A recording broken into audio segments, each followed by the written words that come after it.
Flashbulbs popped against the night sky as we stood before the north gate of the White House. My father held up his invitation, letting the lights catch its gleam. "You are not invited, Alex," he sneered. "Call a cab back to your apartment before you embarrass us." I did not argue. I walked up to the podium and handed the hostess a matte black card. When her scanner beeped, her face drained of color. She turned to the 4-star admiral standing nearby, trembling. "Sir, she is here." The admiral snapped to attention and saluted me. "Welcome, Director." The blood vanished from my father's face. "My name is Alexandra. I am 33 years old, and for my entire life, my family treated me like a stain on their perfect social record. They thought I was just a low-level government clerk pushing papers. Before I tell you how I burned their empire to the ground, let me know where you are watching from in the comments below.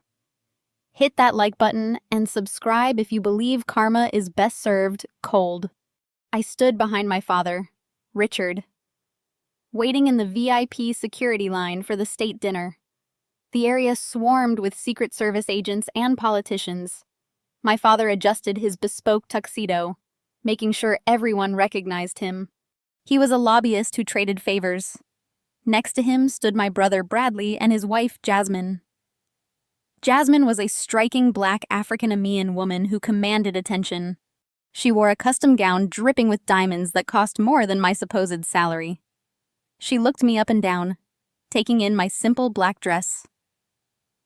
"Are you trying to follow us inside?" Jasmine asked loudly. "This is a state dinner." Alexandra nodded a cafeteria at the Pentagon. They do not let it help desk workers in the front door. Bradley chuckled. "Let it go, Jasmine," he said, feigning pity. She probably wanted to see what real success looks like. For years, they had belittled my career. When I told them I worked for the Department of Defense, they assumed I was a low-level contractor fixing computers. They compared my modest lifestyle to their sprawling mansions. They never asked for details about my job, and I never offered them. Secrecy was the foundation of my life. Richard stepped forward, blocking my path. He looked at me with disdain. "I am not playing this game tonight." "Alex," he warned, "our firm is about to secure a $500 million defense contract. We are sitting at the primary table. I will not have you tagging along looking like a charity case. You were not invited. Go home." I looked at the gold-trimmed invitation in his hand. It granted him access to the politicians he wanted to bribe. It was nothing compared to the cards sitting in my pocket. "I am not here with you," I replied calmly. "I am here for work."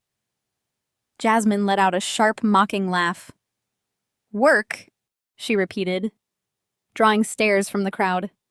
"What are you going to do? Reset the president's router? You are embarrassing us." The line moved forward, and my family approached the podium. The hostess, a well-dressed woman named Miss Dubois, greeted them with a practiced smile. Richard handed over his invitation with a flourish.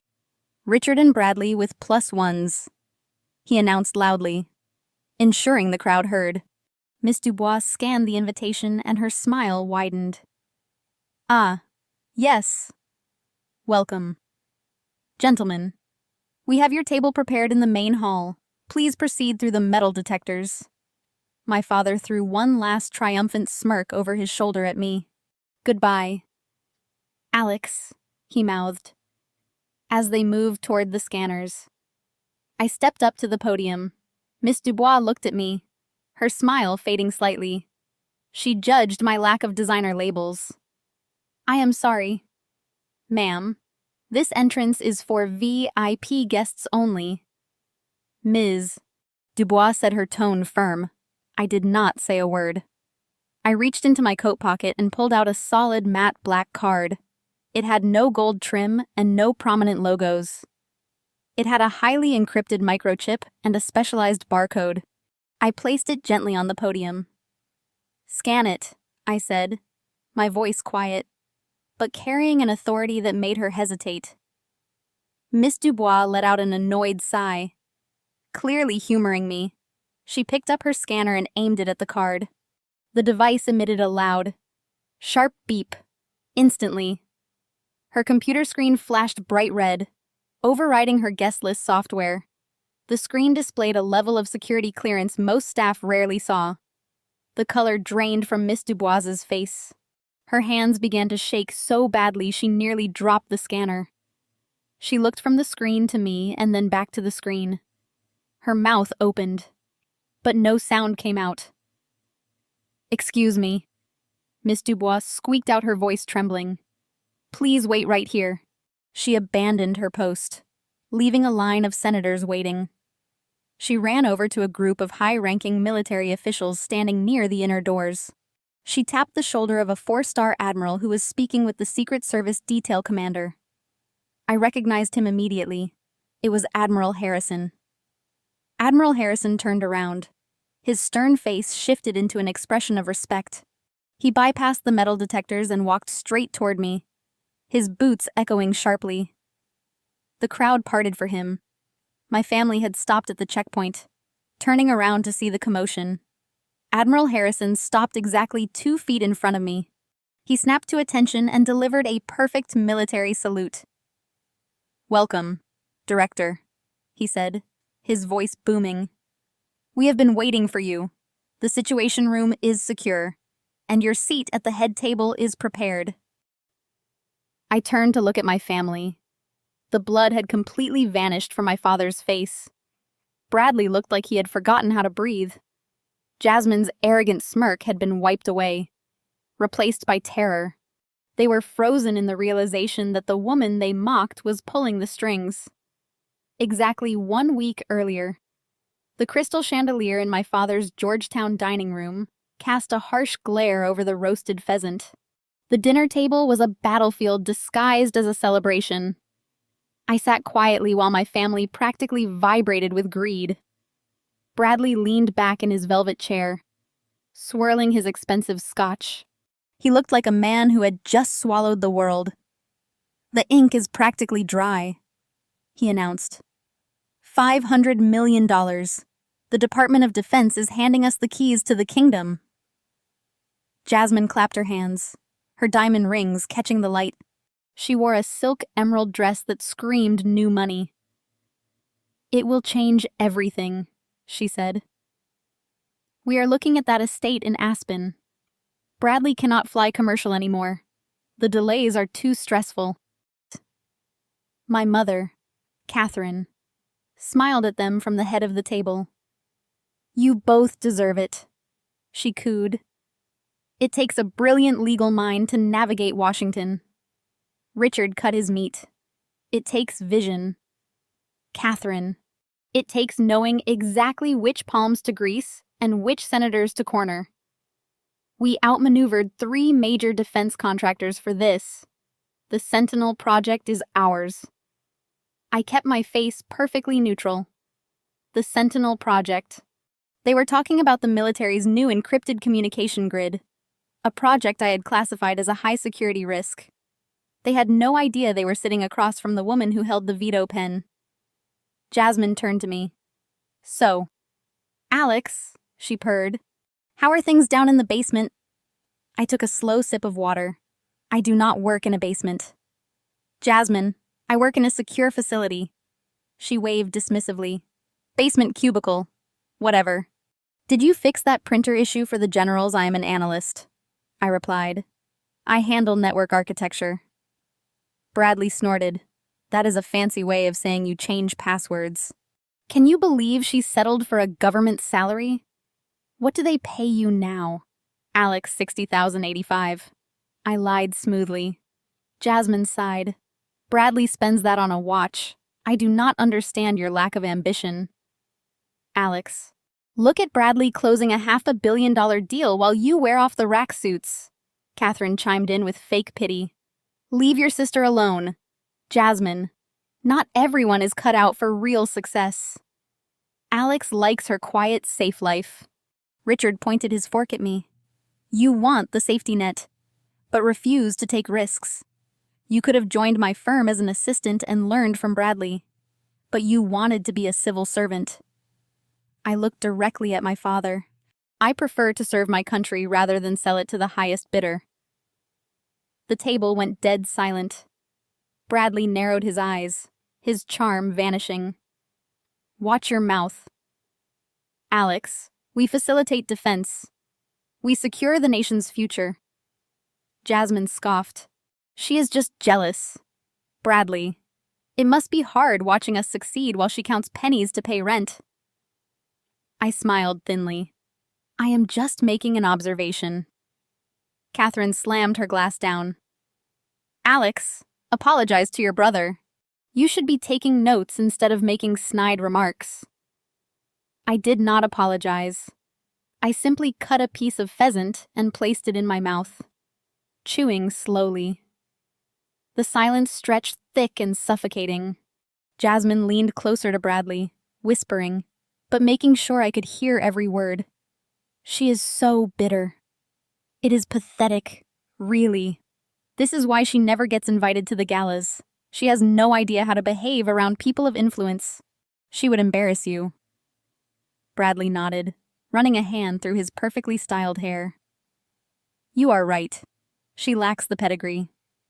It is a shame, really. She could have been useful if she had just learned how to play the game. Richard wiped his mouth with a linen napkin.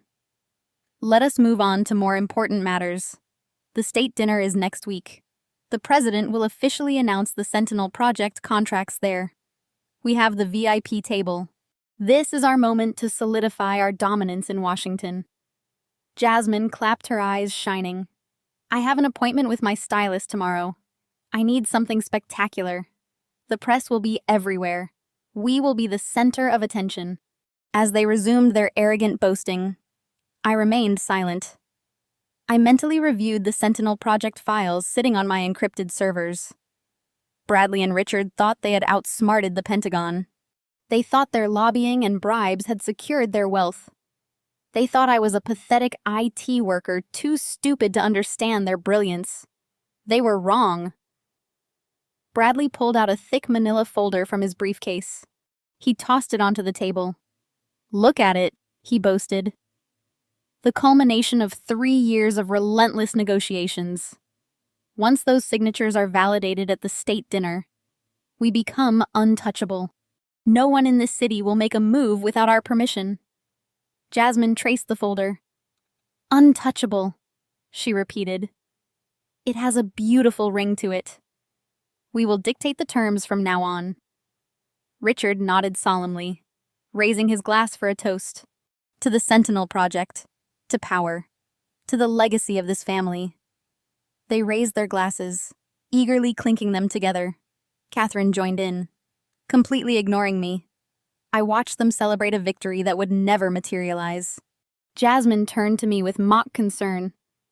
You know, Alex, you should let Bradley review your finances. You must be struggling. He could help you afford a decent car. I am fine with my finances, I replied. Bradley laughed. Sure you are. Do not come crying to us when your pension falls through. We will be too busy managing our global assets to bail you out. I rested my hands on my lap, feeling my smartwatch beneath my sleeve. Every arrogant word was being recorded. They were digging their own graves, and they were handing me the shovels. The dinner dragged on. I sat there absorbing every blow, knowing the storm was coming. The servers moved silently around the table, clearing the fine china plates and replacing them with crystal dessert bowls. My mother, Catherine, sighed heavily as she watched me decline the pastry. Look at you. Alex. She began, her tone dripping with disappointment. You sit there completely devoid of ambition. You have no drive. You have no vision. You are 33 years old, and you have absolutely nothing to show for it. I look at Bradley and my heart swells with pride. He is building an empire. But you just take up space. You bring nothing to the family table. Jasmine swirled her wine, nodding in agreement. It is exhausting having to explain you to our friends, she added. People ask what my sister-in-law does, and I have to pretend your little government desk job is somehow noble. It is embarrassing. We are moving in circles with senators and tech billionaires while you probably pack your own lunch and Tupperware. I kept my hands resting gently on my lap, ensuring the microphone hidden in my smartwatch had a clear audio line. I pack my lunch because it is efficient. Jasmine, I said calmly. Richard slammed his hand flat against the mahogany table. The sudden noise rattled the crystal glasses. Enough of this pointless bickering, he commanded. Catherine is right. You contribute nothing to the family legacy, Alex. But tonight that changes. Tonight you finally have an opportunity to make yourself useful. My father reached into his tailored suit jacket and pulled out a thick document bound in a blue legal folder. He tossed it across the table. It slid over the polished wood and stopped right in front of my water glass. I looked down at the bold printed letters on the first page. It was a property transfer agreement. More specifically, it was a total relinquishment of the deed to my late grandfather's estate in upstate New York. The property was a sprawling historic home sitting on 50 acres of prime real estate. It was the only asset my grandfather kept out of my father's greedy hands. He left it entirely to me because he knew Richard would destroy it. Sign it, Richard ordered. I have a notary waiting in the other room. We will get this finalized tonight. I did not touch the pen, and he slid toward me. I looked at the document and then back at my father. Why do you need my property? I asked, keeping my voice perfectly flat. You just spent the last hour bragging about your $500 million defense contract. Surely you do not need my inheritance. Bradley leaned forward, resting his elbows on the table. He looked at me with the condescending patience of a teacher explaining basic math to a slow child. You do not understand how real business works. Alex, he sneered. The Sentinel project is a $500 million deal. Yes, but a contract of that magnitude does not just happen because we gave a good PowerPoint presentation. There are costs involved. Substantial off-the-books costs. Jasmine chimed in her eyes, gleaming with greed. You have to grease the wheels. Honey, you have to take care of the people making the decisions. It is how Washington operates. I tilted my head slightly. You are talking about bribes. Bradley laughed a harsh grating sound. Grow up. Alex, we call them facilitation fees. We have key international players and certain defense officials who require guarantees before they sign off on the final approvals. The problem is our corporate accounts are heavily audited. We cannot just wire $50 million to an offshore shell company without raising red flags with the IRS and the Department of Justice. Richard took over the explanation. His chest puffed out with arrogant pride. We need untraceable collateral. We need a clean asset entirely disconnected from our lobbying firm to secure a private loan from a foreign entity. Your grandfather's estate is completely unencumbered.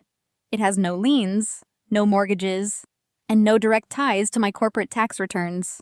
It is the perfect vehicle. You want to use my grandfather's home to secure a bribe for a defense contract? I stated plainly, making sure the recording picked up every single syllable. It is a temporary transfer, Bradley insisted, waving his hand dismissively. We borrow against the estate. We distribute the facilitation fees. We secure the Sentinel contract.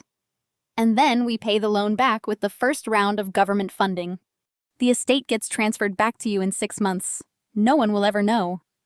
And what if the deal falls through, I asked. What if the foreign entity seizes the property? The deal will not fall through, Jasmine snapped, adjusting her diamond necklace. We have the VIP table at the state dinner next week. The president himself is announcing it. You are being paranoid and selfish. Catherine looked at me with pure disdain. This is exactly what I mean about your lack of vision. Alex, your father and your brother are securing the future of this family. They are elevating the Blackwell name to the highest tiers of global power, and all they ask is that you let them borrow a dusty old house you barely even visit. It is time you made a sacrifice for the greater good of this family." I looked at the four of them. They were absolutely shameless. They were openly admitting to federal crimes, conspiracy to commit bribery violations of the Foreign Corrupt Practices Act, and wire fraud. They were doing it casually over dessert because they genuinely believed they were untouchable. They believed I was too insignificant and too uneducated to understand the massive legal jeopardy they were putting themselves in. "You want me to sign over my only inheritance so you can commit international fraud," I said, making sure the words were crystal clear for the audio file. Richard slammed his fist on the table again, his face turning an angry shade of red. "Do not use that word in my house," he roared. "We are providing a service. We are playing the game the way the game is played. You owe me." "Alex, I clothed you. I fed you. I paid for your worthless state college degree. You have lived in the shadow of my success your entire life. It is time you paid your debts." Bradley stood up from his chair, looming over the table. He pointed a threatening finger at my face. "You are going to sign that document tonight." "Alex, you are going to sign it, or I swear to God I will make your life a living hell. I know people. I can have you fired from your pathetic little desk job by tomorrow morning. I can bury you in frivolous litigation until you are bankrupt and homeless." Jasmine smiled a wicked, satisfied smirk. "Just sign the paper. Alex, do not make this harder than it has to be. You do not belong in our world. The least you can do is help us fund it. Be a good little sister, and hand over the keys." The pressure in the room was suffocating. They had cornered me, orchestrated this entire dinner just to ambush me. They thought they had trapped a mouse. They had no idea they had just walked into a cage with a lion. I looked down at the blue legal folder. I picked up the heavy, gold-plated pen my father had provided. I held it between my fingers, feeling the cold metal. The microphone on my wrist continued to record every breath, every threat, every piece of damning evidence. The silence in the dining room stretched tight like a piano wire ready to snap. They waited with bated breath, eager to snatch my legacy to fund their treason. I rolled the heavy, gold-plated pen between my fingers. It was a Mont Blanc, an ostentatious symbol of my father's wealth. I looked at the signature line on the final page of the property transfer agreement. My father, Richard, leaned forward, his eyes fixed on my hand like a hawk watching its prey. Bradley hovered over my shoulder, practically vibrating with anticipation. Jasmine held her breath, her emerald silk dress rustling slightly as she shifted her weight. Catherine watched me with a tight, expectant smile. They were entirely convinced that I would fold.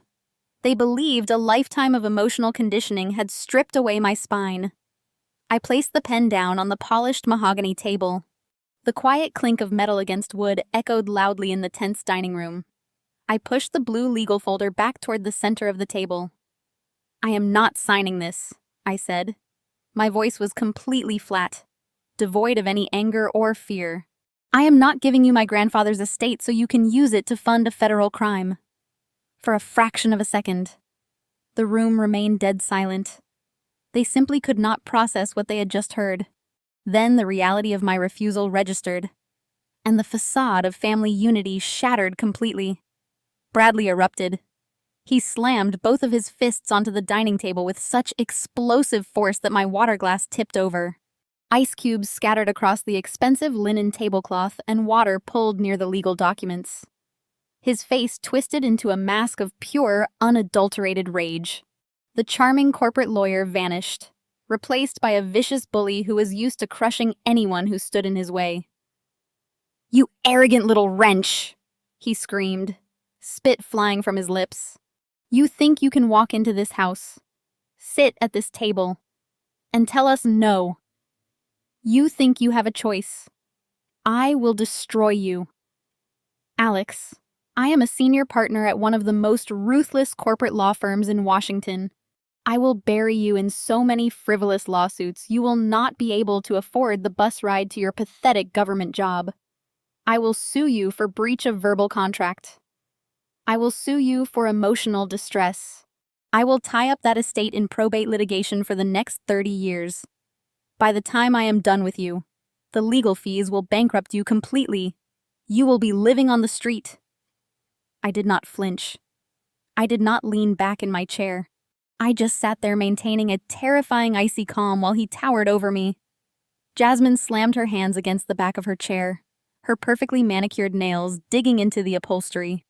You are a selfish, ungrateful failure, she hissed, her voice dripping with venom. We offer to elevate you. We offer to bring you into a $500 million circle of wealth and power.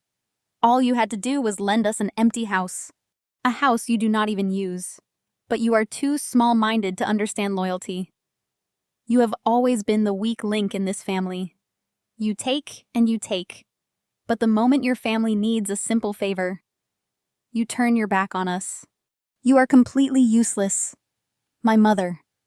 Catherine let out a dramatic sob, pressing a napkin to her chest. How could you do this to us? She cried, feigning heartbreak. Your father has worked his entire life to provide for you. He gave you a roof over your head. We paid for your miserable state college tuition. And this is how you repay us. By sabotaging the greatest achievement in the history of our family. You are trying to ruin your brother's future because you are jealous of his success. You have always been a bitter, jealous girl. Richard did not yell. He stood up slowly, adjusting his suit jacket, his eyes cold and calculating. The mask of the benevolent patriarch had completely dissolved. He looked at me as if I were a piece of garbage that had tracked mud onto his expensive rugs. You are making the biggest mistake of your life, Alexandra, he said, his voice a low, dangerous rumble. You are playing a game you do not understand with people who will not hesitate to crush you. If you walk out of this room without signing that deed, you will face consequences you cannot even begin to imagine. We are talking about $500 million. People disappear for a lot less in this city. The threat of physical violence hung heavily in the air. My own father was subtly implying that my safety was at risk if I obstructed his illegal bribery scheme. It was the ultimate betrayal, but it was also the exact piece of evidence I needed, unbeknownst to my screaming family. I discreetly slid my left index finger over the face of my smartwatch. The device looked like a standard fitness tracker, but it was issued directly by the Department of Defense. I tapped the hidden side button twice.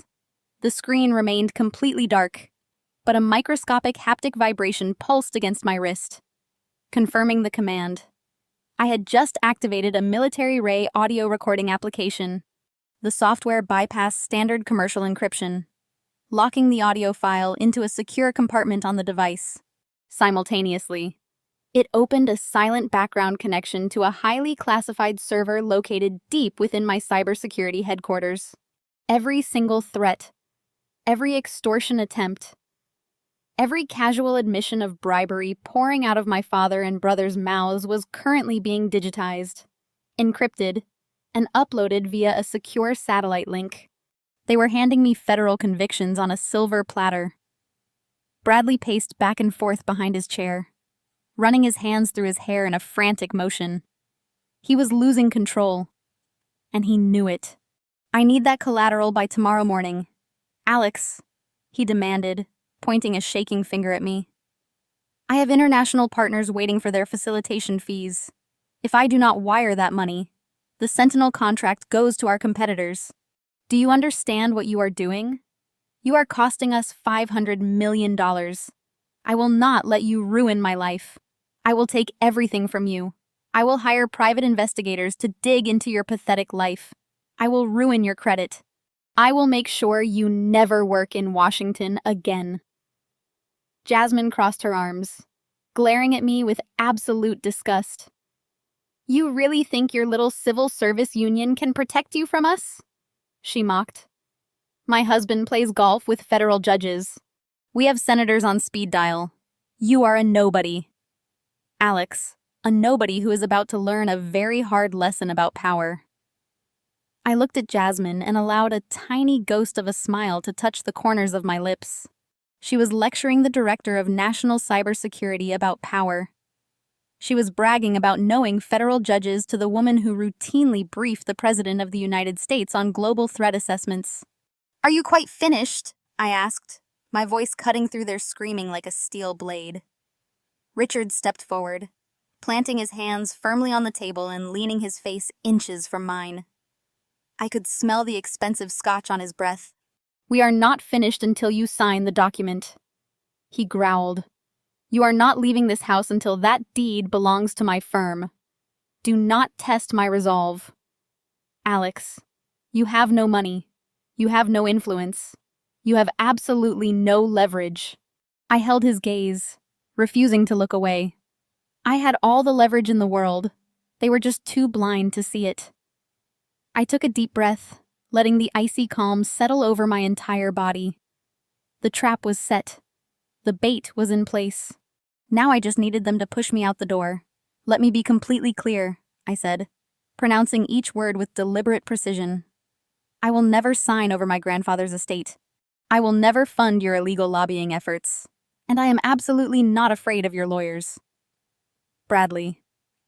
The room erupted again, a cacophony of vicious insults and furious threats raining down on me. I sat in the center of the storm, listening to the audio file, securely uploading to my servers, knowing their empire was already dead. Richard realized that leaning over the table and shouting was not breaking my composure. He slowly stood up to his full height, smoothing the lapels of his custom suit. The red flesh of anger on his cheeks faded into a mask of absolute freezing contempt. He looked at me, not as a father looks at a daughter, but as a predator looks at a trap he has just decided to walk around. "If that is your final answer, Alexandra, then we are at a crossroads," he said, his voice dropping to a terrifyingly calm register. "You have always tested my patience. You have always been the heavy stone dragging behind my ambitions. I tolerated your mediocre life because I believed that when the time came, you would finally recognize your duty to your bloodline. I see now that I was wrong. You are not just a disappointment. You are a liability." Catherine nodded eagerly from the head of the table, folding her hands together. "Listen to your father. Alex, he has given you everything. I am giving you one last chance." Richard continued, cutting his wife off with a sharp wave of his hand. "You have until midnight tonight to pick up that pen and sign the property transfer. If that deed is not in my hands by 12 o'clock, you are dead to me. Do you understand? You will no longer be my daughter. You will be stripped from my will. You will be banned from this property.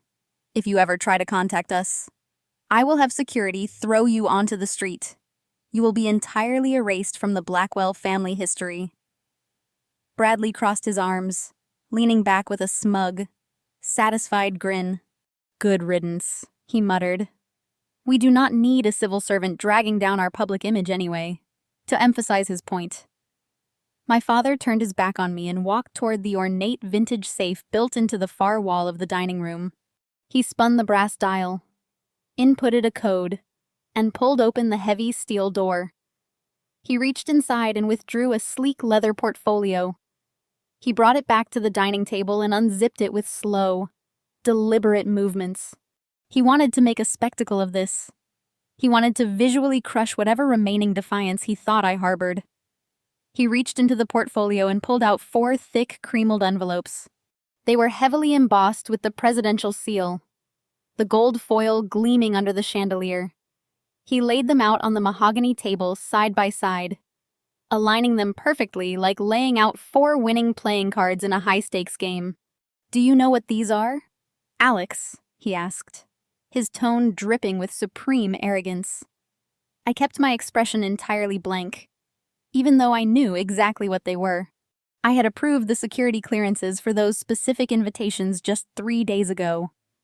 "These," Richard boasted, tapping the first envelope with his index finger, "are VIP invitations to the White House state dinner scheduled for next week.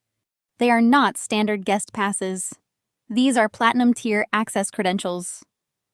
We are seated at the primary table. We will be dining mere feet away from the President of the United States, the Secretary of Defense, and the Joint Chiefs of Staff. Jasmine leaned forward, her eyes locked hungrily on the envelopes. The entire Washington press corps will be there, she breathed excitedly. Everyone who matters in this country will be watching us. And do you know why we have these specific seats? Richard asked rhetorically, looking down his nose at me. Because next week at this exact dinner, the administration is officially announcing the Sentinel Project. They are bringing us up to the podium to shake hands with the top military brass. We are going to be globally recognized as the primary architects of American defense communication.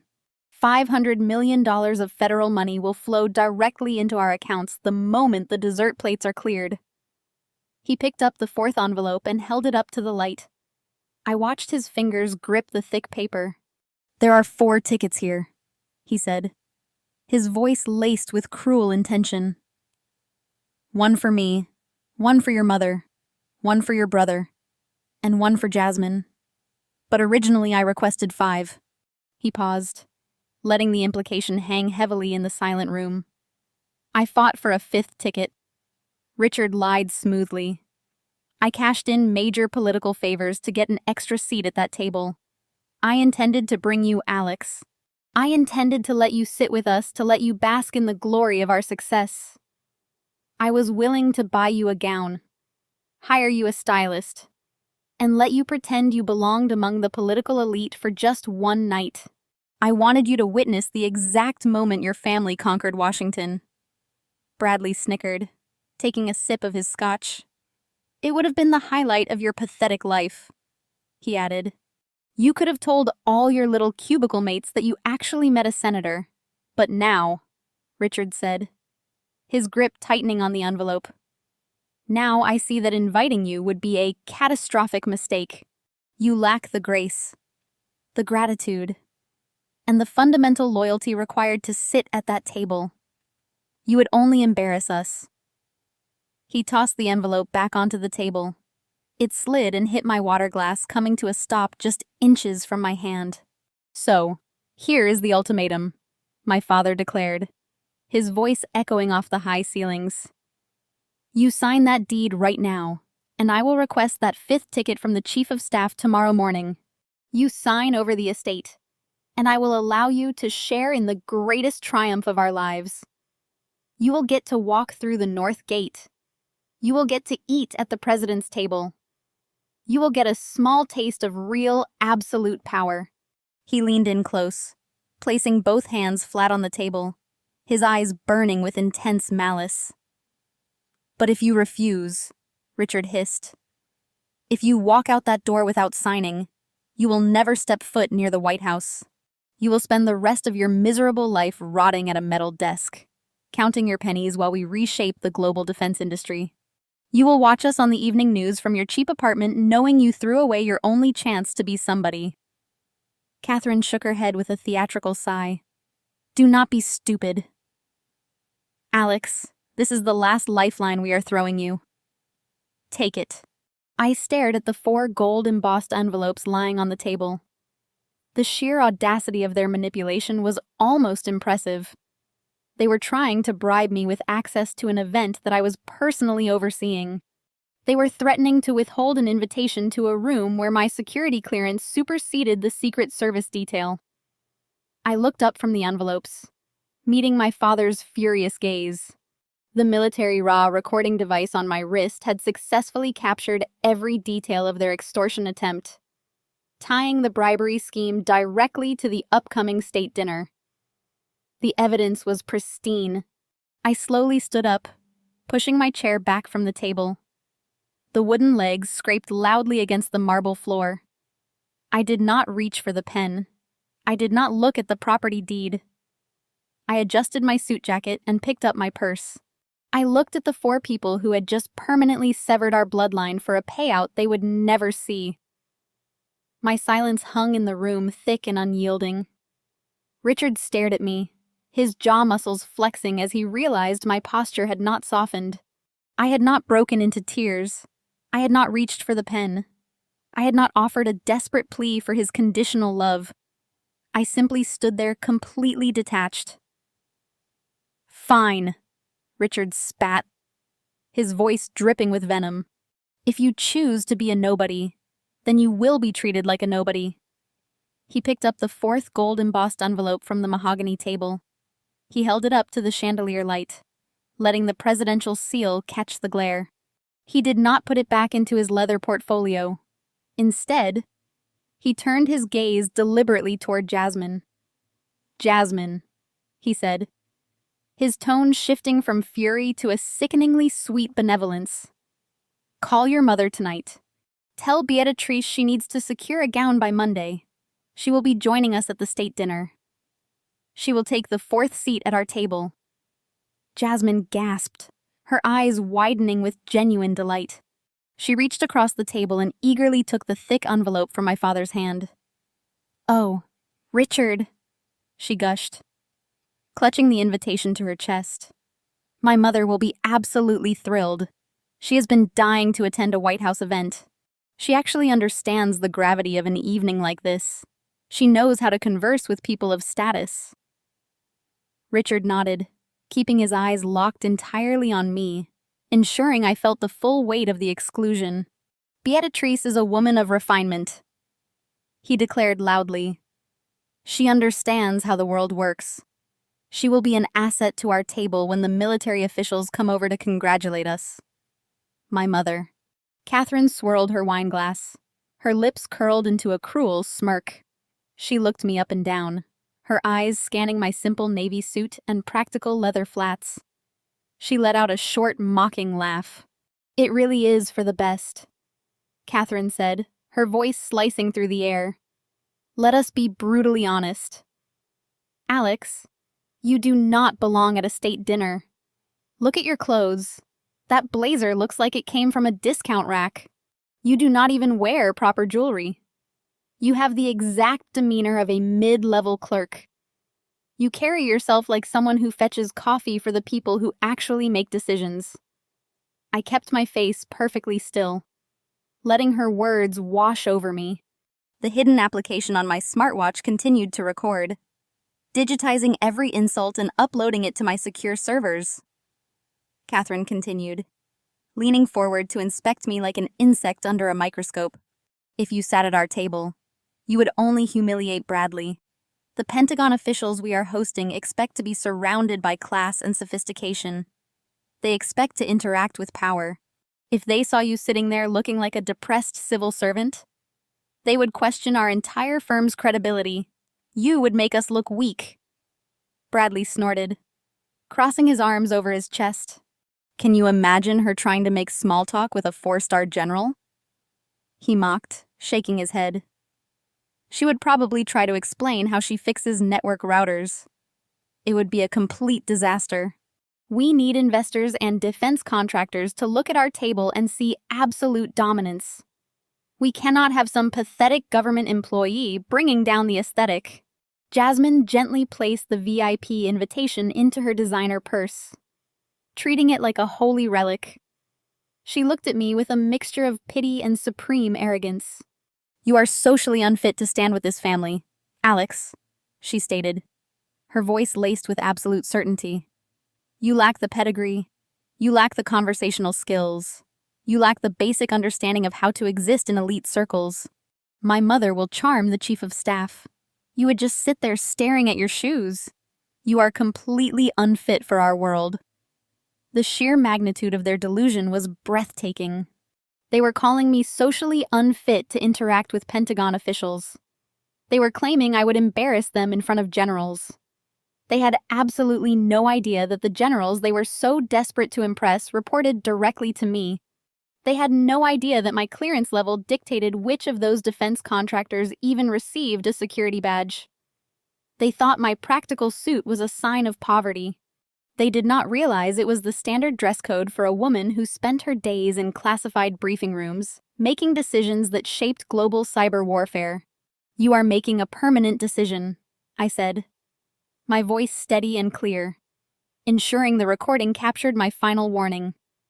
"You are taking my invitation and you are permanently removing me from this family." Richard laughed, a harsh barking sound that echoed in the large dining room. "I am not removing you. Alex, you removed yourself the moment you refused to sign that deed. You chose to be useless. So you are being discarded. You are no longer my daughter. You are nothing to me." He pointed a rigid finger toward the dining room archway. "Get out of my house," he commanded. "Get out of my house and never come back. Go back to your pathetic little life and your meaningless government job. We are done with you." Catherine took a sip of her wine, not even bothering to look at me as she delivered her final blow. "Do not call us when your pension gets cut. Alex, you had your chance to be part of an empire. Now you are just a stranger." I did not argue. I did not raise my voice. I simply nodded, absorbing the finality of their betrayal. I turned on my heel and walked out of the dining room. My footsteps echoed softly against the imported marble floors of the hallway. I did not rush. I walked with the measured, purposeful stride of a woman who knew exactly what was about to happen. As I reached the front foyer, I retrieved my wool coat from the closet. Behind me, I could hear the faint sounds of celebration resuming in the dining room. I heard the clink of crystal glasses. I heard Bradley laughing about the $500 million contract. I heard Jasmine excitedly calling her mother to deliver the news about the stolen White House ticket. They were celebrating their victory. They were toasting to their own brilliance and my supposed defeat. They thought they had broken me. They thought stripping me of a piece of paper and banishing me from their home was the ultimate punishment. I slipped my arms into my coat and buttoned it calmly. I looked around the lavish foyer, taking in the expensive artwork and the towering columns. I knew this would be the very last time I ever stood inside this house. By this time next week, this entire estate would likely be seized by federal agents. I opened the heavy mahogany front door and stepped out into the crisp evening air. The cold wind hit my face, but I felt a sudden, overwhelming sense of clarity. The toxic weight of my family had finally been lifted. I pulled the front door shut behind me. The heavy click of the lock sounded like the closing of a prison cell. But I was the one standing on the outside, as the heavy click of the lock echoed behind me. I allowed myself a faint, chilling smile.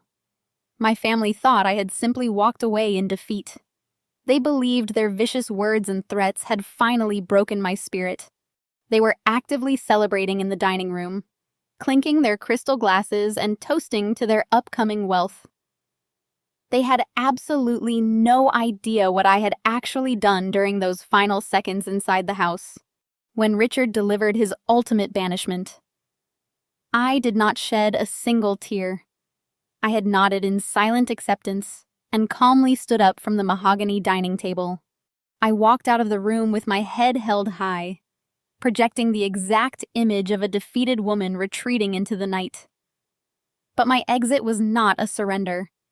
It was a highly calculated tactical maneuver. To reach the front foyer and retrieve my coat, I had to pass directly through the main living room. The grand space was dimly lit, casting long shadows across the expensive furniture. Sitting right there on the custom credenza was Bradley's work laptop. It was wide open. The screen was still glowing faintly in the dark room.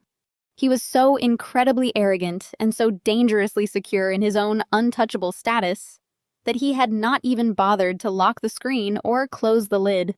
He had been reviewing the Sentinel Project files right before dinner and simply walked away to eat, leaving the most sensitive defense documents in the country, completely unprotected.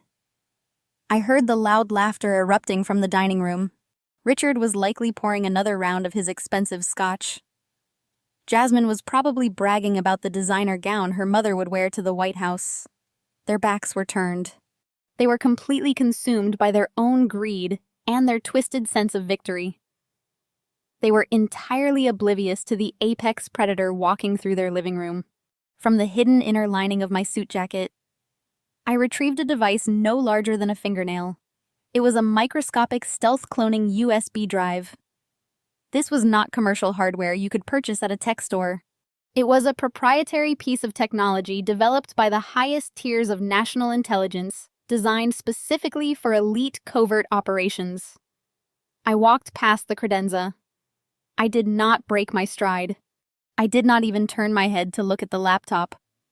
Years of rigorous field training and intelligence operations had perfected my muscle memory. With a seamless sleight of hand, I brushed my fingers against the side of Bradley's computer. The microscopic drive slid perfectly into the port with a silent, invisible click. The moment the drive made physical contact, it executed a zero-day exploit.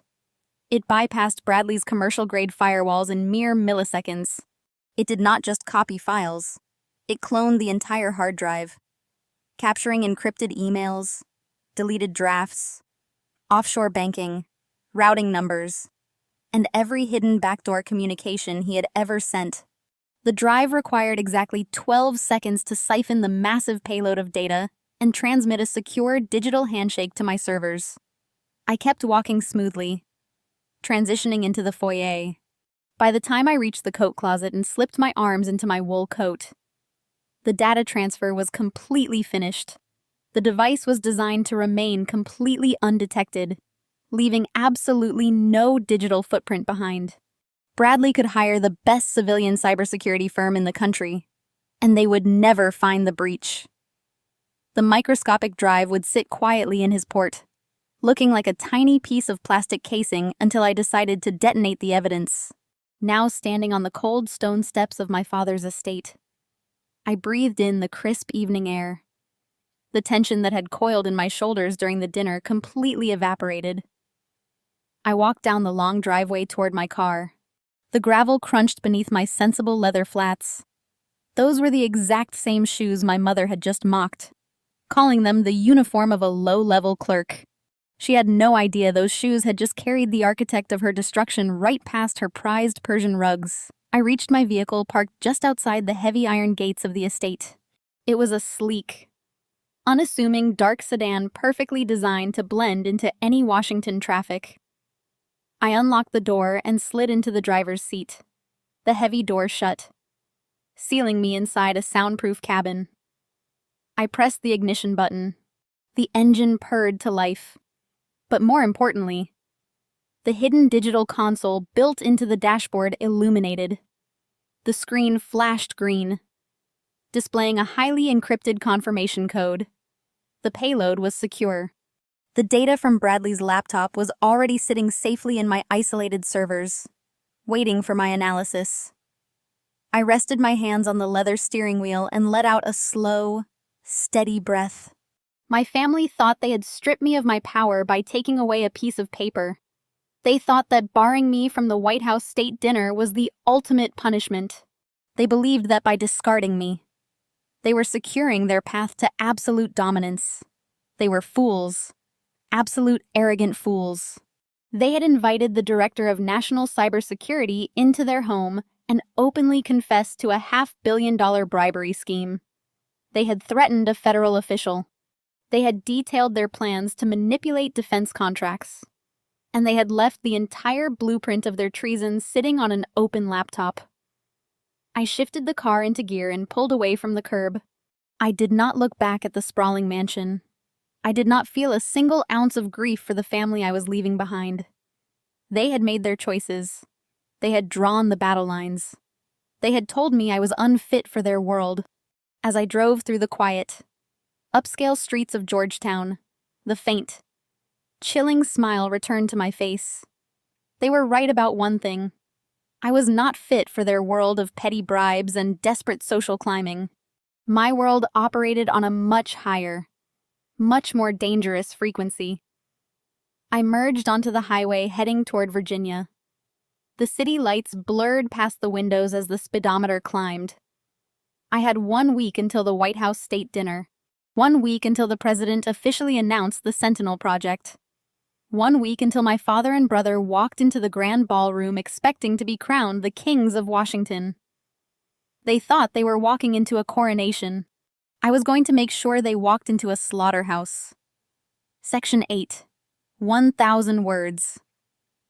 The tires of my sedan hummed a steady rhythm against the dark asphalt of the interstate. The glowing dashboard clock indicated it was just past 10 in the evening. I had exactly 168 hours until the White House state dinner.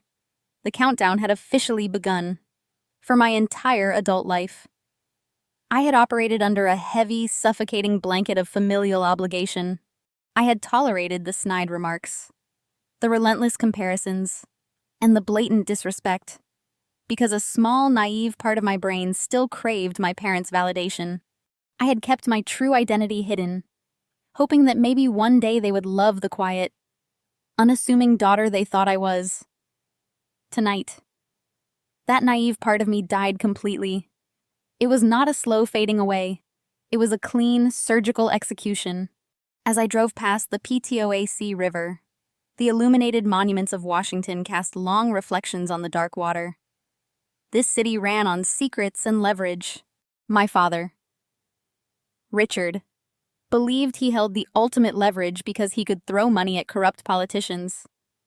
Bradley believed he held power because he could threaten people with corporate lawsuits. They operated on the shallow surface layer of the Capitol. They were bottom feeders swimming in a pond they thought was the ocean. They had no concept of the true deep currents of national security. I tapped a button on my steering wheel. The tinted windows of my vehicle polarized, locking me into complete darkness from the outside world. I initiated a voice command to my internal artificial intelligence system, requesting a status update on the data packet. A sterile robotic voice confirmed the upload to my secure servers was 100% complete. The payload was resting safely behind military-grade firewalls, waiting for my command.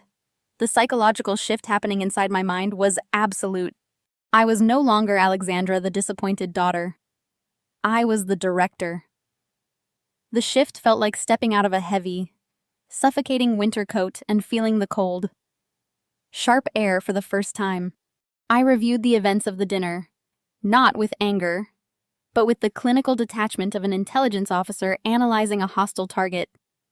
Richard had freely admitted to a conspiracy to bribe foreign defense officials. Bradley had threatened a federal officer. Catherine had actively enabled the entire treasonous plot.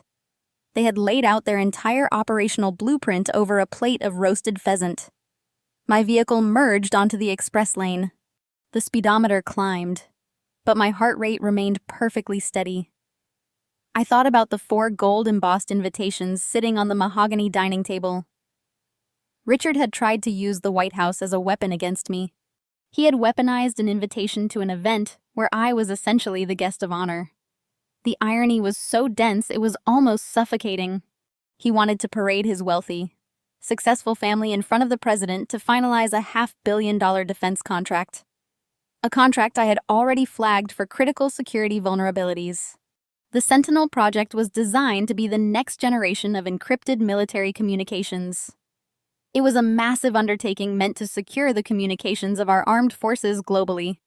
Bradley and Richard thought they could bribe their way into controlling the infrastructure of our national defense.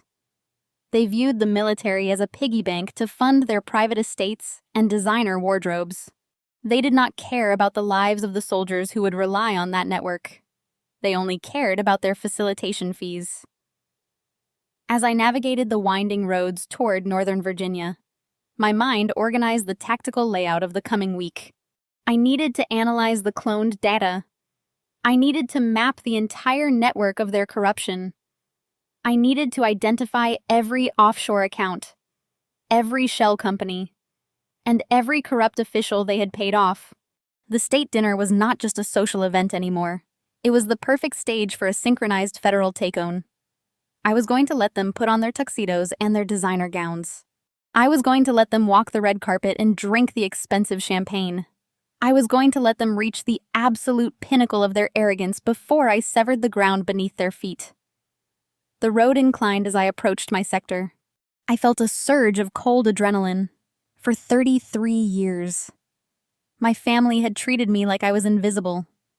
They had looked right past me, assuming I was weak and incapable.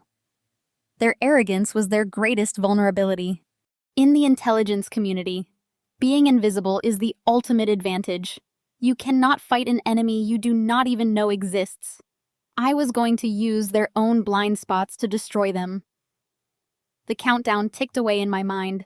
167 hours and 45 minutes. The trap was set and they were eagerly running straight toward it. Section 9, 1,000 words. I turned off the main highway and approached a private, unmarked access road tucked away in a highly exclusive enclave of Northern Virginia. There were no grand signs or ostentatious gates like my father's Georgetown estate. True power does not need to advertise itself. True power hides in plain sight. My vehicle approached a solid steel barricade disguised as a standard commercial garage entrance. I did not need to roll down my window or present a keycard. High-resolution thermal cameras scanned my license plate, and a laser matrix mapped the structural dimensions of my car. The steel door slid open silently, swallowing my vehicle into the brightly lit underground bunker. I parked in my designated spot. The garage was entirely empty, save for a detail of 2 armed security contractors standing near the private elevator bank. They were highly trained former special operations personnel paid extremely well to ensure no unverified individual ever reached my floor. They did not speak. They simply gave me a crisp, professional nod as I walked past them. I stepped into the stainless steel elevator car. There were no buttons. I stared directly into the retinal scanner mounted on the wall. A thin red laser swept across my eye, analyzing the unique biometric markers of my iris. A mechanical voice chimed, confirming my identity. The elevator engaged, rocketing upward toward the penthouse level. The doors slid open, revealing my personal sanctuary. This was not the tiny, pathetic apartment my family constantly mocked. It was a multi-million-dollar, ultra-secure fortress spanning the entire top floor of the high-rise. Floor-toe's blast-roof windows offered a panoramic view of the Washington skyline.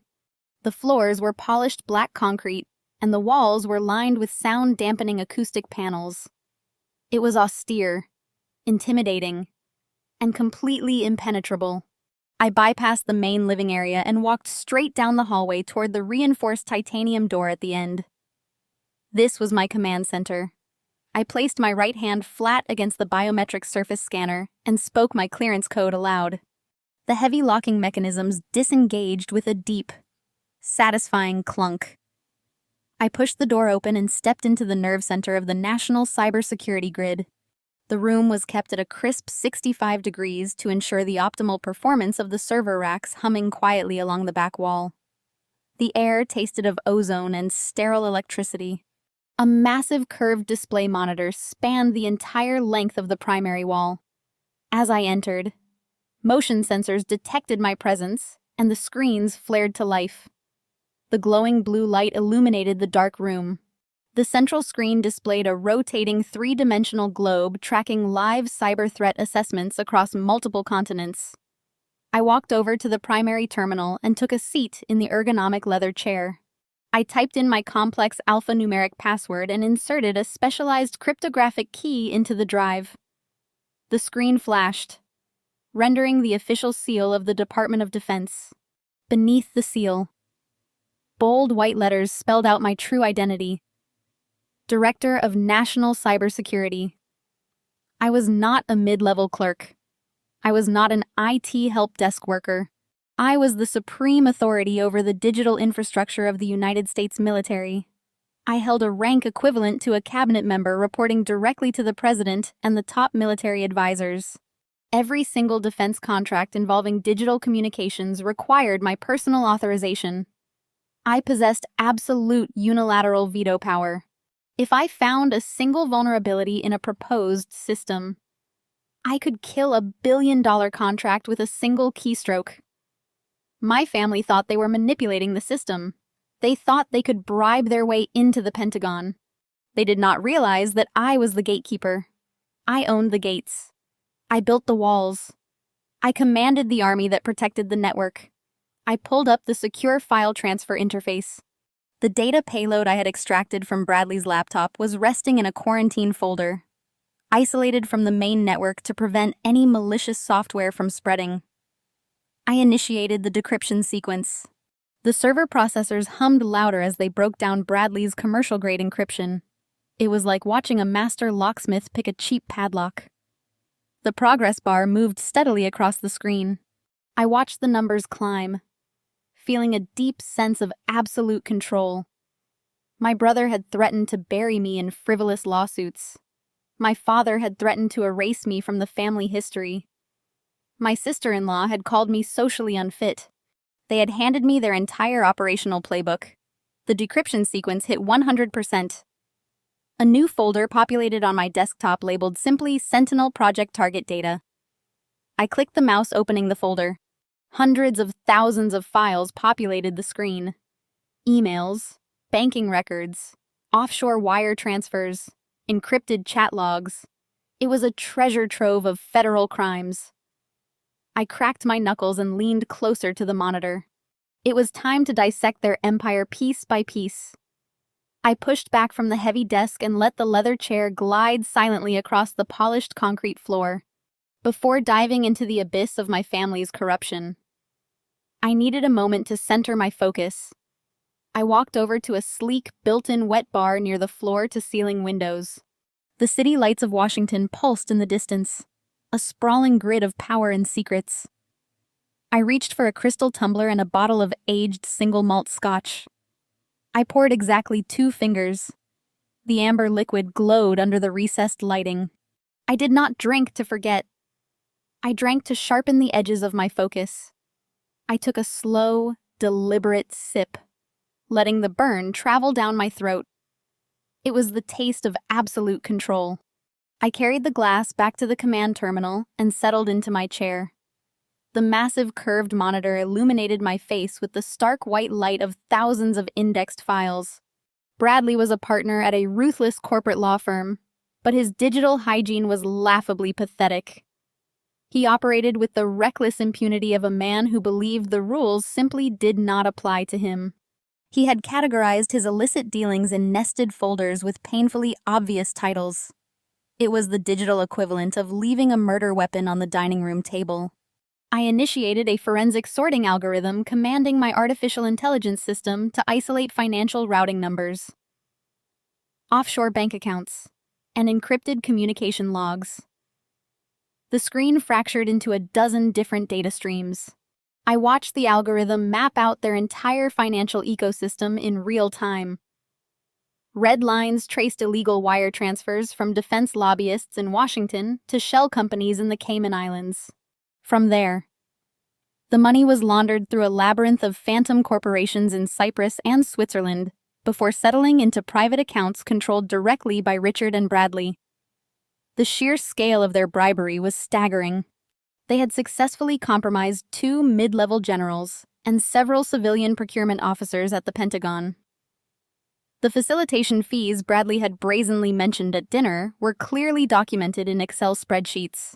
He had listed the bribes as consulting retainers and legal advisory fees. It was textbook wire fraud and conspiracy. I had enough evidence right there to send my father and my brother to a federal penitentiary for 20 years. But as I cross-referenced the offshore accounts against known threat databases, a completely different anomaly caught my attention. One specific financial pipeline did not originate in Washington. It flowed in reverse. Massive sums of dark money were being wired from a holding company in Macau directly into an escrow account managed by Bradley's law firm. The payments were categorized as technical compliance bonuses. I frowned, setting my scotch down on the desk. Lobbyists pay bribes to politicians to win defense contracts. They do not receive millions of dollars in dark money from foreign entities unless they are providing something highly illicit in return. I isolated the Macau holding company and ran a deep packet inspection. The server hummed a low warning pitch as it hit a sophisticated foreign firewall. It took my system exactly 4 seconds to obliterate their defenses. The holding company was a known front for a hostile foreign intelligence syndicate. My blood ran cold. The temperature in the room seemed to drop another 10 degrees. I frantically opened Bradley's encrypted email logs, cross-referencing the dates of the Macau wire transfers with his technical communications regarding the Sentinel project. I found a hidden thread of messages exchanged between Bradley and a foreign handler using a burner email address. Bradley was not a software engineer, but he was acting as the middleman for a team of compromised civilian contractors. I opened the attachments tied to the foreign emails. Pages upon pages of modified source code flooded my screen. I recognized the architecture immediately. It was the core framework for the Sentinel project. The military communication grid was designed to be a closed-loop, impenetrable system. But the modified code Bradley was passing back and forth contained a deliberate, catastrophic vulnerability. It was a zero-day backdoor intricately woven into the encryption protocols. The realization hit me with the force of a physical blow. Richard and Bradley were not just bribing Pentagon officials to win a lucrative contract. They were actively selling a backdoor access point to a hostile foreign power. In exchange for the $500 million government payout and millions more in dark money bribes. They were intentionally compromising the entire global communication network of the United States Armed Forces. If this code went live, our military operations would be completely transparent to foreign enemies. Troop movements, classified drone strikes, naval fleet deployments, all of it would be intercepted in real time. My father and my brother were willing to sacrifice the lives of thousands of American service members just so Jasmine could buy a ski estate in Aspen and Richard could boast at the country club.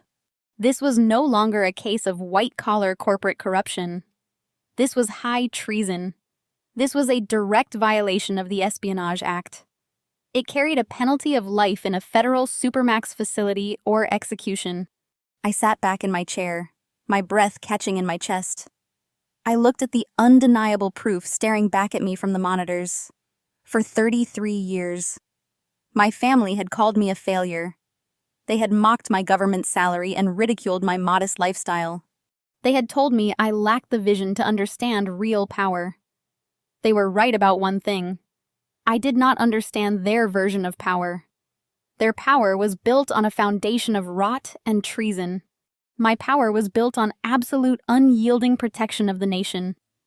They thought they were throwing me a lifeline by offering me a seat at their table. They had no idea they were inviting the executioner into their house.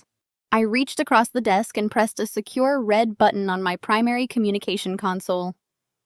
A direct encrypted line opened immediately to the Pentagon. The line did not ring. It connected instantly to the private quarters of my highest-ranking military counterpart. A deep, growly voice answered on the first second. "Harrison here." "Admiral," I said, my voice dropping into a register of pure lethal authority. "I need you to initiate a priority. One tactical lockdown. Cancel all your morning briefings and mobilize a joint strike task force with the FBI and the Department of Justice." There was a brief pause on the line. The Admiral recognized the severity of my tone. "What do we have, Director?" he asked sharply. I took a final sip of my scotch. "I have a confirmed breach of the Sentinel project involving high treason and foreign espionage," I replied. "And the primary targets are scheduled to attend the White House State Dinner next week.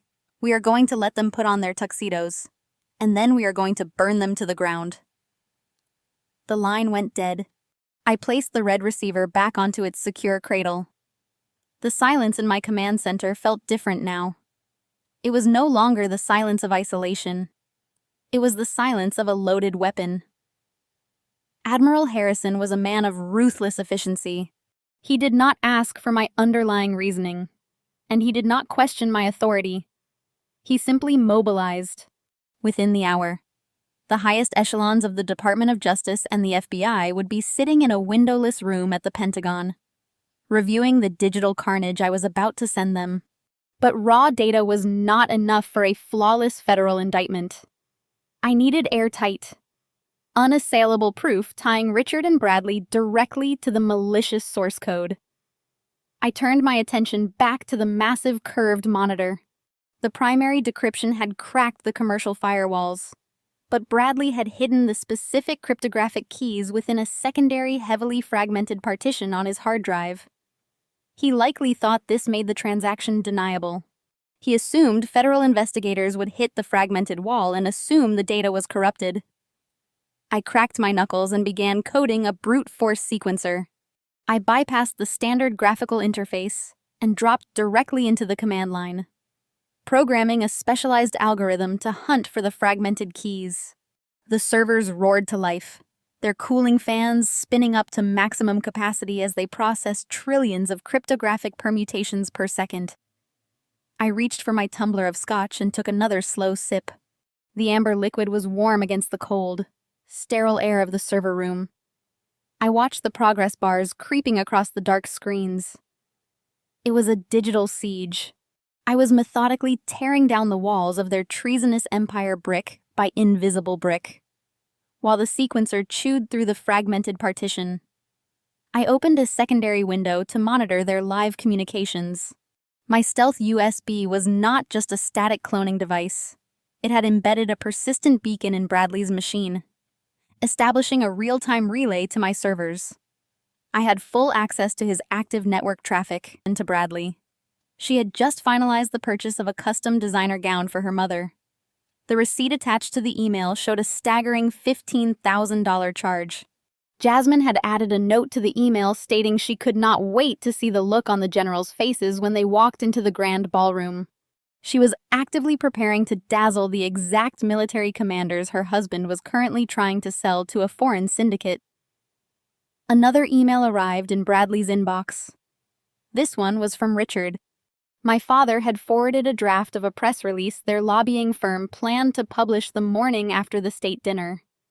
The headline boldly claimed that our family was ushering in a new era of impenetrable national security. The sheer hypocrisy of the statement made my stomach turn.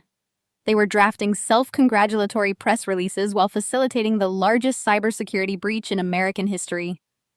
I focused my eyes back on the primary terminal. The brute force sequencer chimed a sharp, high-pitched note of success. The fragmented partitions shattered. The progress bars vanished, replaced by a cascading waterfall of raw decrypted data. I had broken the final seal. I quickly isolated the newly exposed files. There they were, the cryptographic hash keys directly matching the malicious backdoor code sent by the holding company.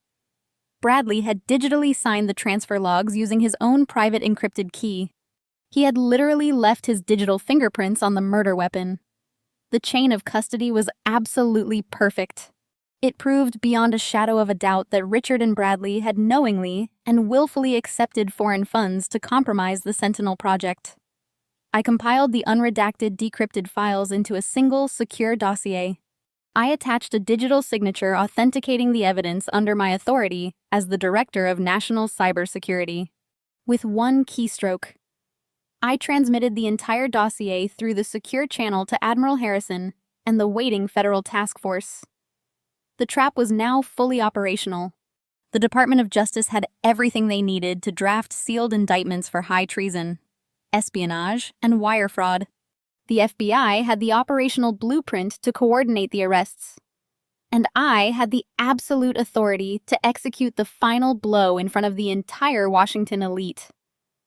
The next 6 days blurred into a marathon of tactical preparation. I barely left the subterranean bunker. I slept in short bursts on a small cot in the corner of my office, sustained by strong black coffee in the cold, burning fuel of righteous justice. I held daily encrypted video conferences with the FBI tactical commander and Admiral Harrison. We mapped out the exact logistics of the state dinner. We designated the primary insertion points for the undercover agents. We established the precise communication signals that would initiate the takedown. Every detail had to be flawless. Richard and Bradley were highly connected individuals. If they sensed even a fraction of a misstep, they would leverage their political contacts to slip away or destroy evidence. We needed to catch them at the exact pinnacle of their arrogance. We needed to isolate them in a room where their money and their influence meant absolutely nothing. On the 5th day, I watched a calendar alert pop up on Bradley's cloned network feed. It was a reminder for a final fitting for his custom tuxedo. He had attached a note to Richard expressing his excitement for the dinner. He wrote that they were about to become untouchable. I stared at the glowing text on my monitor. I felt no pity, I felt no residual familial attachment. The people buying those expensive suits and drafting those arrogant emails were domestic terrorists. They had traded their loyalty to this country for a payout. They had casually discarded me because they thought I was a worthless roadblock to their wealth. I closed the live feed and locked my terminal. The digital work was finished. The evidence was secured. The indictments were sealed. All that remained was the physical execution of the operation. I stood up from my leather chair and walked toward the floor-to-ceiling windows overlooking the capital city. Tomorrow night, the north gate of the White House would open for the most exclusive social event of the year. My family would arrive expecting a coronation. They would walk the red carpet completely blind to the guillotine, waiting for them in the grand ballroom. I turned away from the window, ready to dress for the occasion.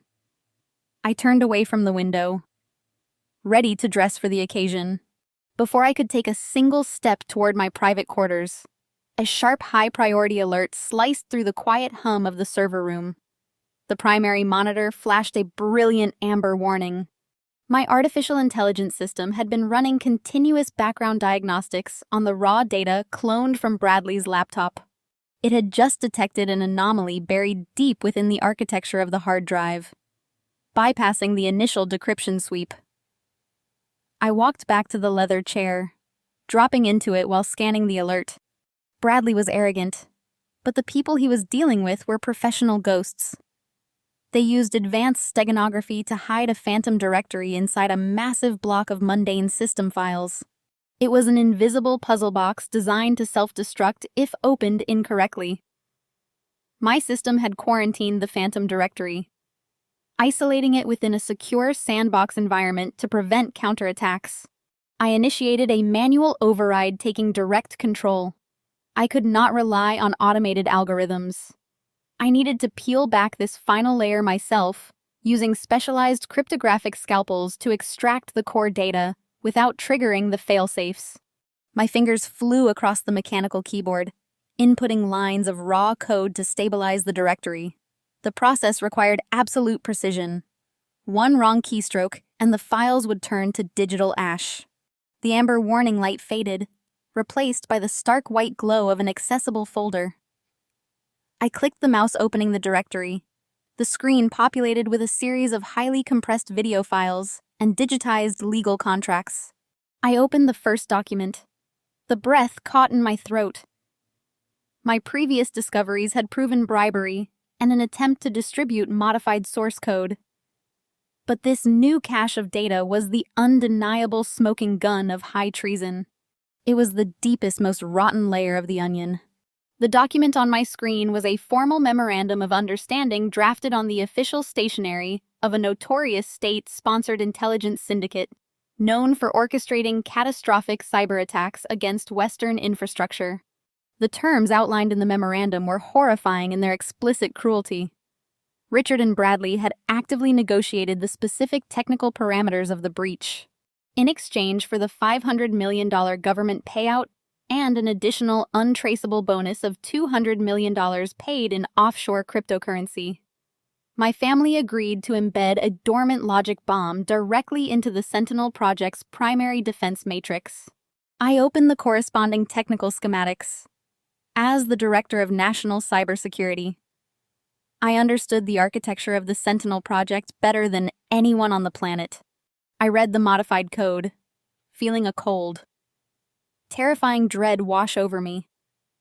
The logic bomb was designed to target the early warning missile detection systems of the United States Armed Forces. If this code had been deployed, it would create a blind spot in our national defense grid exactly 14 minutes wide. 14 minutes where hostile foreign actors could maneuver without triggering any alarms at the Pentagon. My father was trading the safety of the entire North American continent for a VIP table and extra zeros in his bank account. He was selling millions of innocent lives, so Jasmine could buy designer jewelry and Bradley could fly on private jets. I clicked on the first video file. A grainy high-defin recording filled the screen. The footage was date-stamped 3 months ago. It showed the private dining room of a luxury hotel in Macau. Richard and Bradley were sitting across from 3 men in tailored suits. Confirmed operatives for the Foreign Intelligence Syndicate. I boosted the audio, leveling out the background noise. Bradley's voice echoed from the speakers, dripping with his usual smug confidence. "We control the narrative in Washington," he boasted to the foreign agents. My sister works in the lower levels of the Defense Department. She is a clueless civil servant, but her security credentials allow us to bypass the initial vendor screenings. We use her name on the compliance forms to fast-track the Sentinel approval. She has absolutely no idea what is happening. We bypass the red tape and you get your access point. My stomach churned with pure disgust. They were actively framing me as the unwitting accomplice. They planned to use my name to legitimize their corrupted software, putting the entire burden of federal guilt squarely on my shoulders if the backdoor was ever discovered. Richard chimed in on the video, his tone casual. "She is entirely disposable," he told the foreign operatives. "If the Department of Justice launches an inquiry, all digital trails will point to her network authorization. We take the money and she takes the fall. It is a flawless execution." I paused the video. The frame froze on my father's smiling face as he casually negotiated the destruction of my life to secure his treasonous payday.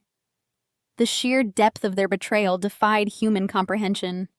They were planning to send me to a federal prison for the rest of my life or put me in front of a firing squad for espionage just to cover their tracks. The icy calm that had sustained me over the past week solidified into something much harder.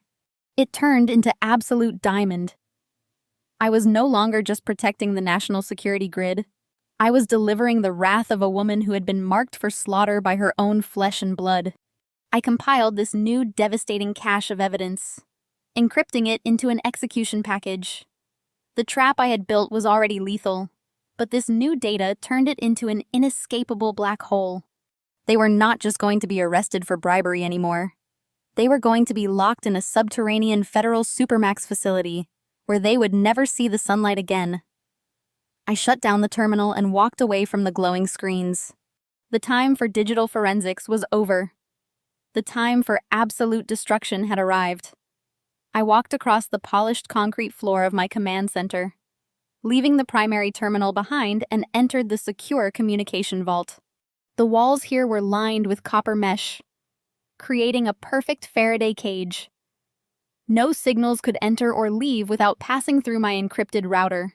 I sat at the steel table in the center of the room and pressed my thumb against the biometric scanner panel. A high-definition monitor descended from the ceiling, dropping into place with a mechanical hum. I initiated a priority override video link directly to the secure situation room at the Pentagon. The screen flickered for only 2 seconds before the imposing figure of Admiral Harrison appeared. He was in full dress uniform, sitting at the head of a massive conference table. Flanking him were the director of the FBI and a senior prosecutor from the Department of Justice. They had been waiting for my update. "Director," the Admiral said, his voice echoing slightly in the secure channel. "We received your initial dossier. The tactical teams are on standby. But you flagged an emergency escalation. What have you found?" I looked at the 3 most powerful men in national law enforcement and military security. "I just intercepted a ghost directory hidden within Bradley's fragmented files," I replied, my voice echoing coldly in the vault. "Gentlemen, we are no longer dealing with a simple bribery and wire fraud case. This is a coordinated act of high treason." I pressed a button on my console, transferring the Macau Hotel video file and the modified Sentinel source code to their localized screens. I watched their faces as the evidence played out. I watched the FBI director's jaw clench. I watched the DOJ prosecutor lean forward, taking rapid notes. And I watched Admiral Harrison's eyes turn into chips of frozen ice as he heard my father and brother casually negotiate the installation of a 0-day logic bomb into our missile defense early warning system. When the video reached the point where Richard explicitly outlined his plan to use my security credentials to bypass Pentagon firewalls and frame me for the breach. The silence in the situation room was absolute. Admiral Harrison was the first to speak. His voice was dangerously quiet, a lethal whisper that promised absolute ruin. They were going to sell out the entire North American defense grid for a paycheck. They were going to put thousands of my service members in the crosshairs of a foreign syndicate, and they were going to use my name to do it. I added, Admiral, I need confirmation right now. I need to know that we are not just going to quietly arrest them in their offices tomorrow morning. I need this to be a public execution. I need the entire syndicate they are working with to see exactly what happens when they try to compromise my network. The FBI director folded his hands on the table. You want to execute the sting at the White House state dinner? Exactly, I said. They are arrogant. They believe they have completely outsmarted the federal government. They are walking into the grand ballroom expecting the president to hand them a $500 million contract. We are going to let them believe they won. We are going to let them take their seats at the VIP table. We are going to let them taste the absolute pinnacle of Washington power. And then we are going to drop the hammer. The DOJ prosecutor adjusted his glasses. We have the legal authority. The evidence you just transmitted is a flawless smoking gun. We can draft sealed indictments for treason, espionage, and conspiracy against the United States. But coordinating an armed raid inside the White House during a state dinner requires impeccable timing. The Secret Service will need full integration into the operational plan. I already have the logistical framework mapped out. I told them projecting a digital blueprint of the White House Grand Ballroom onto their screens. Richard and Bradley requested the primary VIP table near the podium. We give it to them. But we control the seating chart. The defense contractors and foreign diplomats they think they are dining with will actually be undercover federal agents and specialized military police.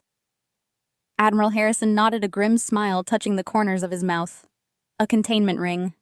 They will be entirely surrounded by our people before the first course is served. Precisely. I said Jasmine and Catherine will be sitting right there with them, completely oblivious. They will be bragging to your undercover agents about their new wealth. Meanwhile, the Secret Service will secure all exterior exits. No one leaves the ballroom. What is the signal for the takedown? The FBI director asked. Leaning forward, I will be giving the keynote address regarding the Sentinel project, I replied. The Chief of Staff has already agreed to yield the floor to me. I will stand at the podium, and I will project their treasonous communication logs onto the main screens for every single guest to see.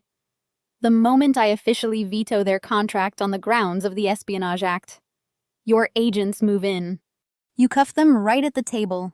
You drag them out in their custom tuxedos and designer gowns. The DOJ prosecutor jotted down a final note. The Asset Forfeit Division will be standing by. The second the cuffs go on, we freeze every single bank account shell company and property tied to the Blackwell name. They will be rendered completely destitute before they even reach the holding cells. We are in agreement, Admiral Harrison stated, his voice ringing with absolute finality. The military police will coordinate with the FBI tactical units. We will secure the perimeter. Director, you have authorization to proceed with the trap exactly as you have outlined. Bring them down. I terminated the connection. The monitor slid back into the ceiling, leaving me alone in the silent copper-lined vault. The strategic planning was complete. The federal machinery was officially in motion, and nothing could stop it now.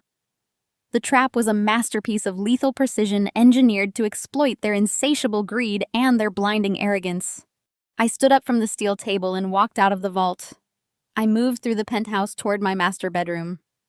The digital warfare was over. The physical confrontation was imminent. I opened my walk-in closet and bypassed the rows of practical navy suits and simple flats my family loved to mock. I walked to the very back, where a protective garment bag hung in the shadows. I unzipped it, revealing a floor-length tailored tactical evening gown in midnight black, designed specifically to conceal specialized communication gear, and a ceramic-plated holster. My mother had told me I lacked the class to stand in a room with generals. My sister-in-law had called me socially unfit. They had laughed at me while attempting to sell my country to the highest bidder. I stared at the dress. feeling the absolute calm of an apex predator waiting in the tall grass. The countdown was over. The night of the state dinner had arrived. Let the slaughter begin. The memory of my preparation in the bunker faded instantly as the cold Washington breeze snapped me back to the present moment. I stood at the north gate of the White House, perfectly still. Admiral Harrison's rigid military salute hung in the crisp evening air. "Welcome, Director," he had said, his voice booming over the chatter of the gathered elite. The blood completely vanished from my father's face. The arrogant smirk that had been plastered across Richard's mouth only seconds ago melted into an expression of sheer, unadulterated shock. He stared at the four-star admiral, and then slowly turned his gaze toward me. His mind simply could not process the data. Beside him, Bradley looked like he had been struck by lightning. His jaw hung slightly open. His expensive, tailored tuxedo, suddenly looking rigid and uncomfortable. Jasmine blinked rapidly, her eyes darting between my simple black tactical evening gown and the heavily armed Secret Service agents flanking the entrance. Her mother, Beatrice, clutched her stolen VIP ticket to her chest, looking entirely bewildered by the sudden shift in atmosphere. That ticket was supposed to be mine. They had stolen it to punish me, to prove I was unfit for their glittering world. They had spent the entire car ride to the gate, laughing at my expense, telling me I was socially unfit for this environment. Now the very gatekeepers of that world were bowing to me. "There is a misunderstanding," Richard finally sputtered, stepping forward and waving his gold-embossed invitation. "Admiral, there is a massive mistake here. This is Alexandra. She is my daughter. She is a low-level civil servant at the Pentagon. She fixes computers. She does not have the clearance to be in this sector."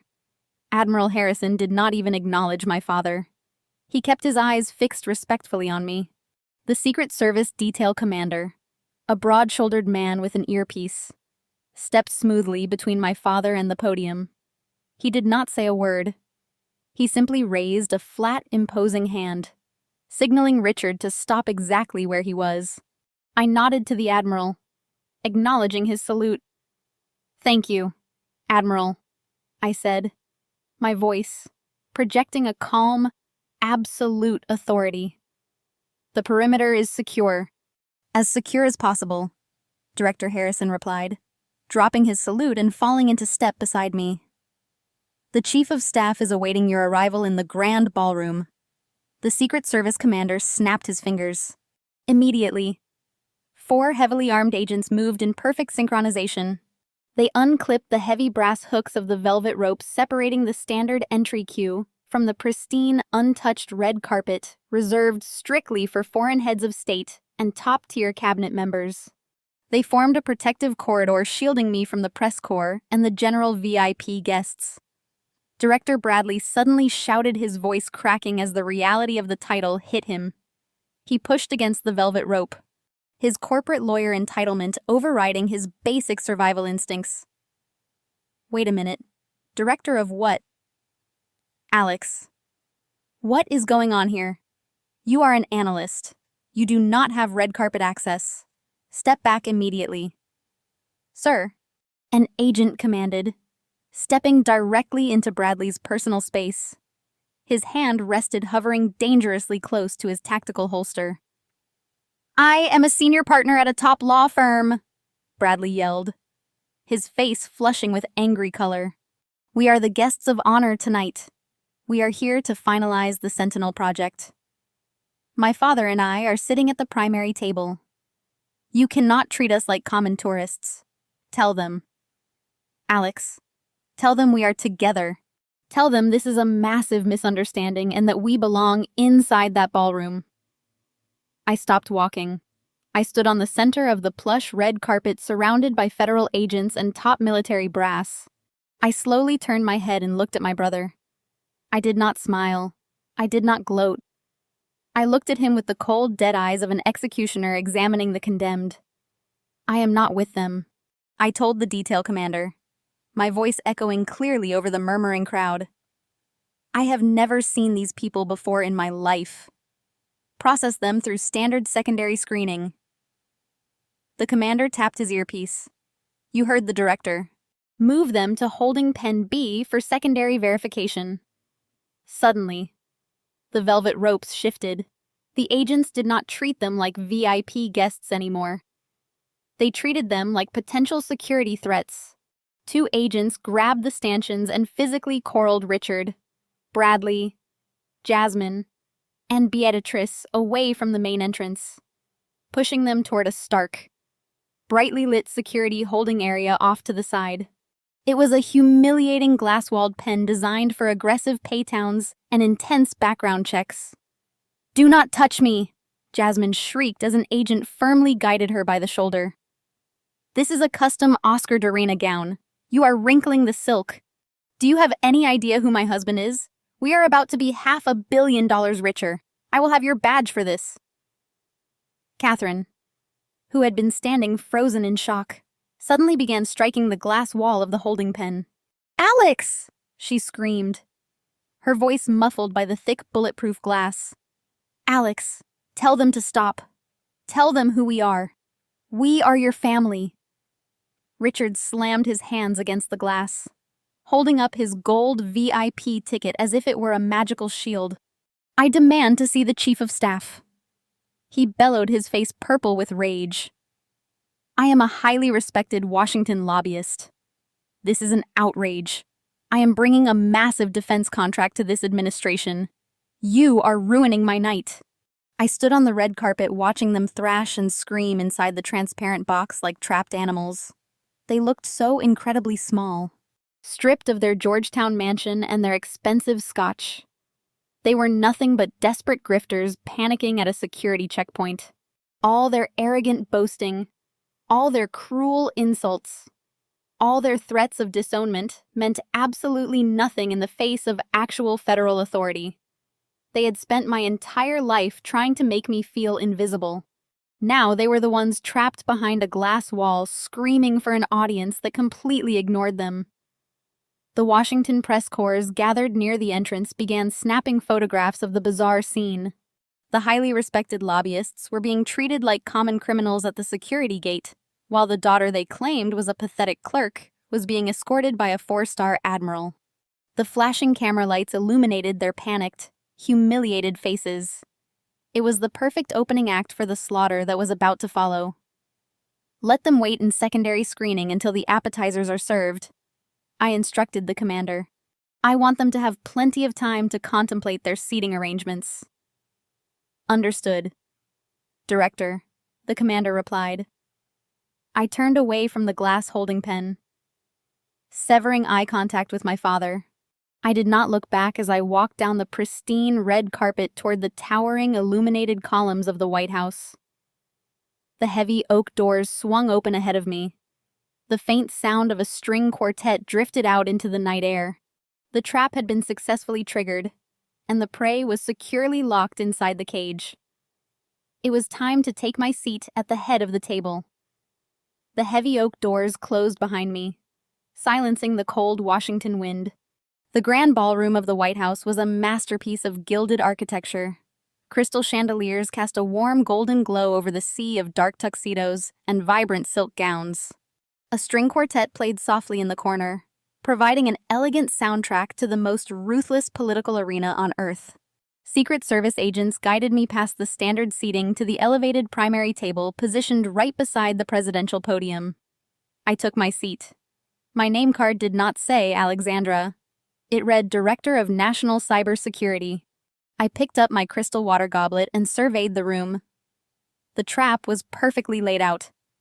To the untrained eye, this was a standard gathering of politicians, defense contractors, and foreign diplomats. To me, it was a highly coordinated tactical grid. The sommelier pouring wine at the adjacent table was the lead tactical commander for the FBI. The foreign dignitary laughing near the ice sculpture was an undercover operative for the Department of Justice. The entire ballroom was a federal holding cell disguised with fine china. It took exactly 45 minutes for my family to clear secondary screening. I watched the ballroom doors swing open. Richard marched inside. His face flushed a furious shade of red from the prolonged humiliation of the security pen. Bradley followed closely behind him, violently adjusting his tie. Jasmine and her mother, Beatrice, walked in last. Jasmine was furiously trying to smooth out the wrinkles in her custom designer gown. They looked flustered and angry. But the moment they saw the flashing cameras, their arrogant facades snapped right back into place. They believed they owned the room. Jasmine immediately spotted a group of high-ranking senators' wives gathered near the Champagne Tower. She grabbed Beatrice by the arm and marched directly toward them, desperate to reclaim her social standing. I watched from the elevated table as Jasmine inserted herself into their circle. Her voice carried over the elegant music, loud and incredibly boastful. "It is just so exhausting managing these massive government contracts," Jasmine declared, tossing her hair back and flashing her diamond rings. "Bradley has been working directly with the Pentagon all week. The Sentinel project is a $500 million initiative, and they absolutely begged us to handle the infrastructure.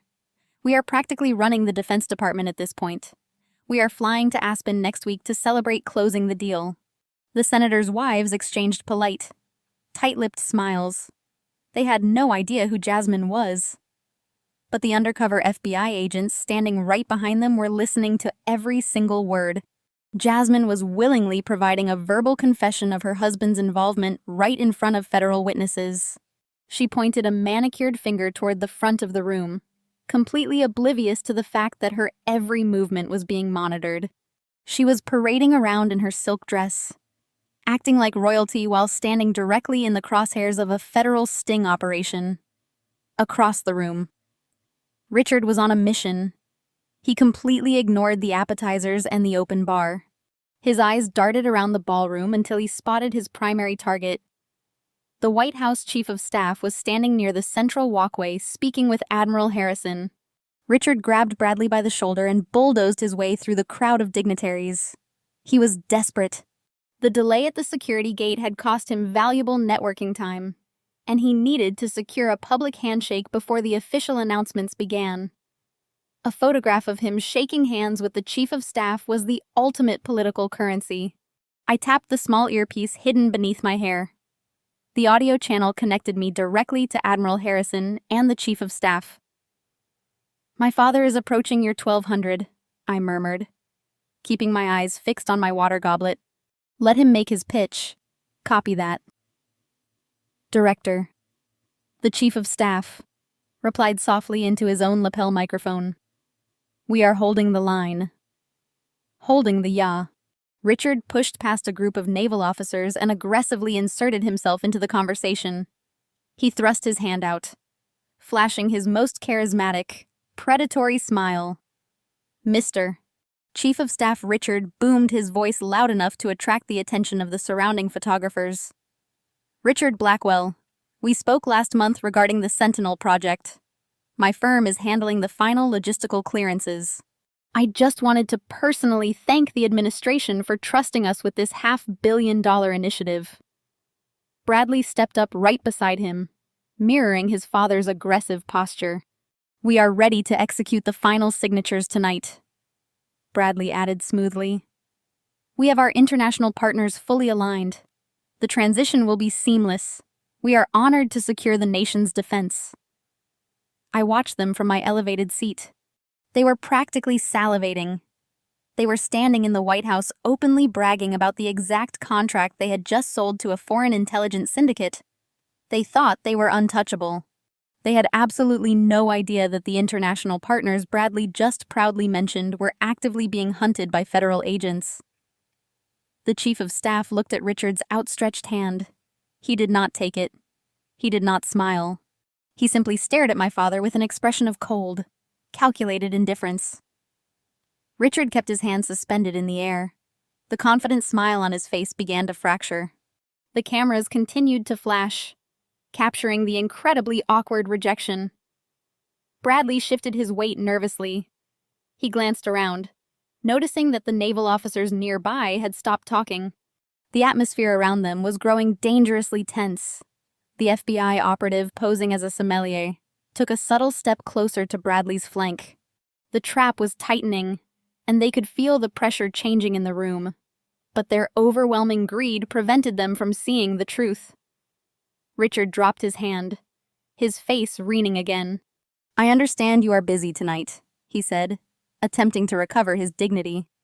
"We have the primary VIP table right by the podium. We look forward to the official announcement."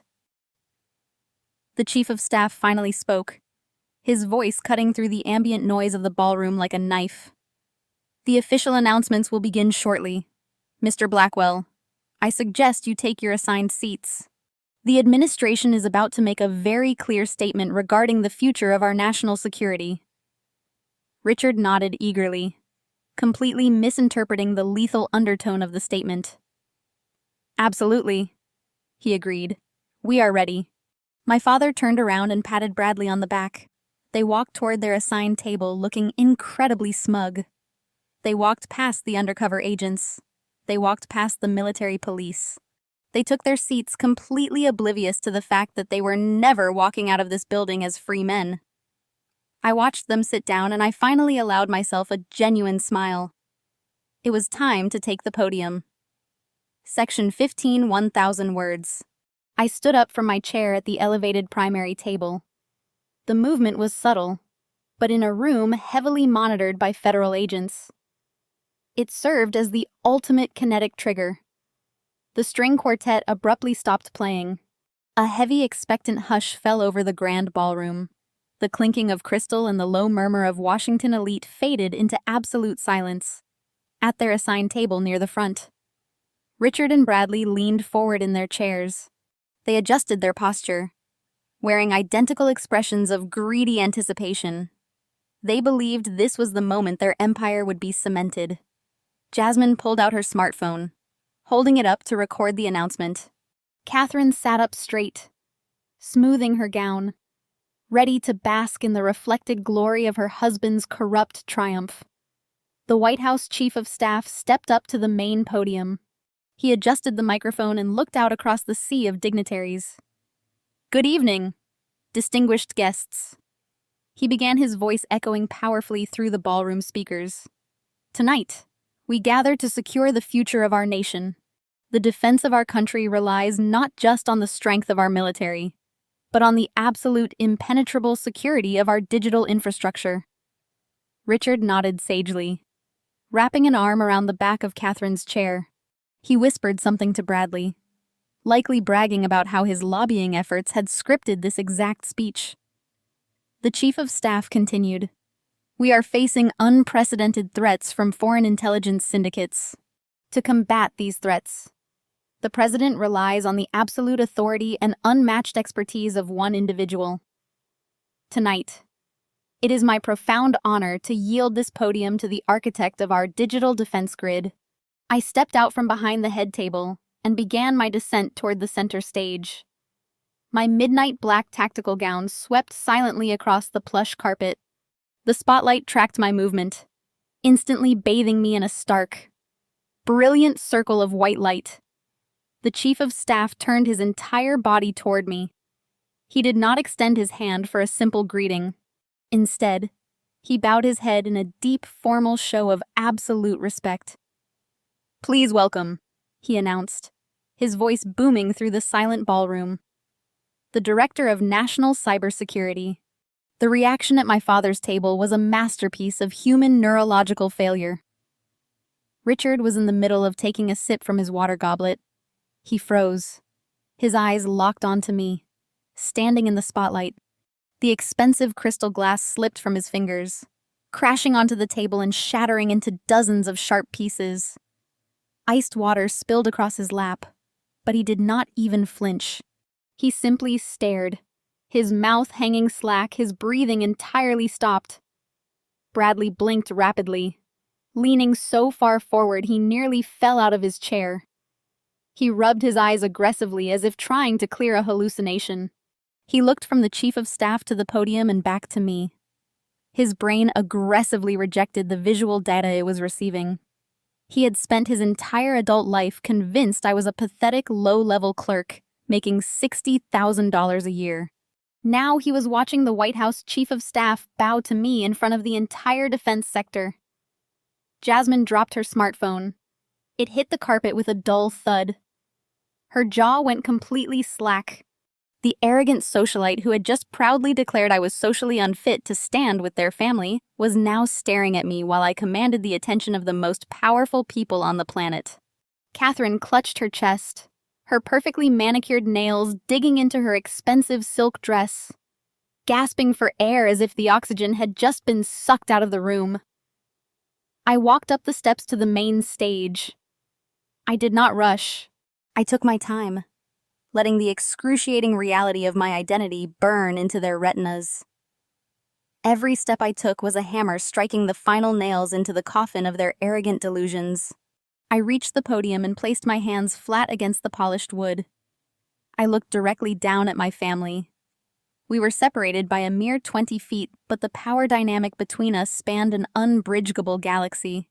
I was standing shoulder to shoulder with the Secretary of Defense and Admiral Harrison. They were sitting at a table surrounded by undercover federal agents waiting to throw them in a cage. "Thank you, Chief of Staff," I said, leaning into the microphone. My voice resonated with cold, absolute authority. The sound of my voice amplified through the presidential acoustic system acted like a physical blow to my father. He physically recoiled, sinking lower into his chair. "This is not possible," Bradley whispered loudly enough for the directional microphones to pick up his panic. "This is a joke. She is a clerk. She fixes routers." Admiral Harrison, who was seated at the head table just behind my podium, leaned forward and fixed his gaze directly on Bradley. "You will remain silent, Mr. Blackwell." The Admiral commanded, his voice slicing through the air with lethal military precision. "You are in the presence of the director. You will show the proper respect, or I will have the military police remove you from this room immediately." Bradley swallowed hard, his throat bobbing nervously. He shrank back into his seat, his corporate bravado completely pulverized by the 4-star general's threat. I adjusted the microphone and let my eyes sweep across the ballroom, making sure to hold my father's terrified gaze for a fraction of a second longer than necessary. He was sweating profusely. The heavy fabric of his custom tuxedo looked suffocating. He finally understood the gravity of his mistake. He had threatened to bury me. He had promised to ruin my life if I did not help him facilitate his treasonous bribery scheme. He had told me I lacked the pedigree to sit at his table. He was right. I did not belong at his table. I belonged at the head of the room holding the executioner's axe. The power shift was absolute. The dynamic of our entire 33-year relationship had been inverted in a matter of seconds. I was no longer the scapegoat. I was no longer the disappointment they could mock and discard at their convenience. I was the highest-ranking cybersecurity official in the federal government. I held the keys to the nation's defense grid. And I held the undeniable proof of their high treason securely locked in the servers of the Pentagon. I looked at Jasmine, who was shaking violently in her designer gown. I looked at Catherine, who was hyperventilating into a linen napkin. I looked at Bradley, who was gripping the edges of his chair like a man bracing for a car crash. And finally, I looked at Richard, the architect of his own destruction. Tonight, I announced, my voice echoing coldly across the grand ballroom. We are here to discuss the Sentinel Project. We are here to talk about the future of our encrypted military communications. But more importantly, we are here to talk about loyalty. We are here to talk about the severe, uncompromising consequences for those who choose to betray this nation. I pressed a button on the hidden console built into the podium. The massive digital screens flanking the main stage flared to life, preparing to display the unredacted evidence of their treason. The trap was locked. There was absolutely no escape. I stared down at my father, ready to deliver the final lethal blow. The massive digital screens illuminated the grand ballroom with a harsh, sterile glare. The ambient light shifted instantly from warm gold to icy blue. On the displays towering 20 feet high, the unredacted files from Bradley's laptop appeared in razor-sharp resolution. I did not start with the financial records. I started with the raw, corrupted code. The audience of politicians and diplomats murmured in confusion. They were expecting promotional videos or corporate logos. Instead, they were staring at thousands of lines of dense programming syntax. But the military officials in the room, the generals and admirals who understood the gravity of cybersecurity, instantly sat up straighter. Their trained eyes scanned the highlighted red text I projected onto the center of the screens. "What you are looking at is the core architecture of the Sentinel project," I announced. My voice was steady, echoing with absolute authority through the presidential acoustic system. It was designed to be the impenetrable shield for our global military communications. It was meant to secure the lives of every man and woman serving in our armed forces. But the code on this screen has been intentionally compromised. I pressed the console button again. The screen split in half. On the left side, the corrupted code remained. On the right side, a series of highly classified emails appeared. The sender was Bradley, and the recipient was a known alias for a hostile foreign intelligence syndicate based in Macau. I directed my gaze straight down at my brother. Bradley was gripping the edge of his table so hard his knuckles were entirely white. The smug, arrogant lawyer who had threatened to bury me in frivolous lawsuits was now visibly shaking. This modified code contains a 0-day backdoor. I continued translating the technical data into plain, terrifying English for the civilian politicians in the room. It is a logic bomb engineered to blind our early warning missile detection systems for exactly 14 minutes. 14 minutes where our enemies could maneuver, strike, and devastate our infrastructure without triggering a single alarm at the Pentagon. A collective gasp rippled through the grand ballroom. The air was sucked out of the room. Senators who had accepted campaign donations from my father's lobbying firm suddenly looked physically ill. Wives of defense contractors covered their mouths in horror. The string quartet players lowered their instruments, staring at the screens in pure shock. I switched the slide again. Now the screens displayed the offshore financial routing numbers. The massive wire transfers from Cyprus and Switzerland were highlighted in bright yellow. This vulnerability was not a mistake. I declared, my voice ringing like a steel bell. It was a deliberate act of sabotage. And it was sold to foreign operatives by the lobbying firm sitting at the primary table tonight, in exchange for the $500 million government payout and an untraceable offshore bonus of $200 million. Richard and Bradley Blackwell agreed to hand over the keys to our national defense. Bradley jumped to his feet, his chair crashing backward onto the plush carpet. "This is a lie!" he screamed, his voice cracking with sheer panic. "She fabricated this data. She is a disgruntled employee. She hacked my computer to frame us." I did not even raise my voice to counter his desperate outburst. I simply pressed another button. The screen zoomed in on the digital signature attached to the modified source code transfer. "That is your personal cryptographic key, Bradley," I stated coldly. "It matches your biometric login and your private network credentials. You signed the transfer logs yourself. You left your digital fingerprints on the weapon you plan to use against your own country." Bradley collapsed back into his seat as if his legs had been kicked out from under him. He looked at his father for help, but Richard was completely paralyzed. The patriarch of the family, the man who believed he controlled Washington, was sweating profusely. Heavy beads of perspiration rolled down his forehead, soaking into the collar of his custom tuxedo. He looked toward a group of senators he had bribed for years, silently pleading for an intervention. Every single one of them turned their backs on him, stepping away as if he were carrying a deadly plague. Jasmine and Catherine were trembling uncontrollably. Jasmine clutched her expensive diamond necklace, her eyes darting frantically around the room, as she realized the glamorous life she had been bragging about was entirely funded by blood money. Catherine wept silently, her socialite facade entirely stripped away, exposing the pathetic, greedy reality underneath. They had told me I was unfit to stand with their family. They were about to find out that their family was entirely unfit to exist as free citizens in this country. I looked away from their terrified faces and addressed the entire ballroom. The time for the final blow had arrived. Under the authority vested in me as the Director of National Cybersecurity, I possess absolute unilateral veto power over all Department of Defense digital infrastructure contracts. I announced I am officially exercising that power tonight. I paused, letting the weight of my words settle over the silent, terrified crowd.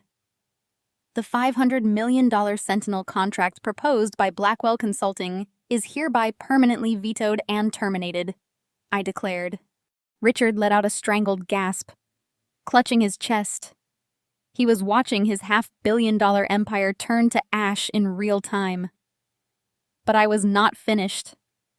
The financial ruin was only the beginning.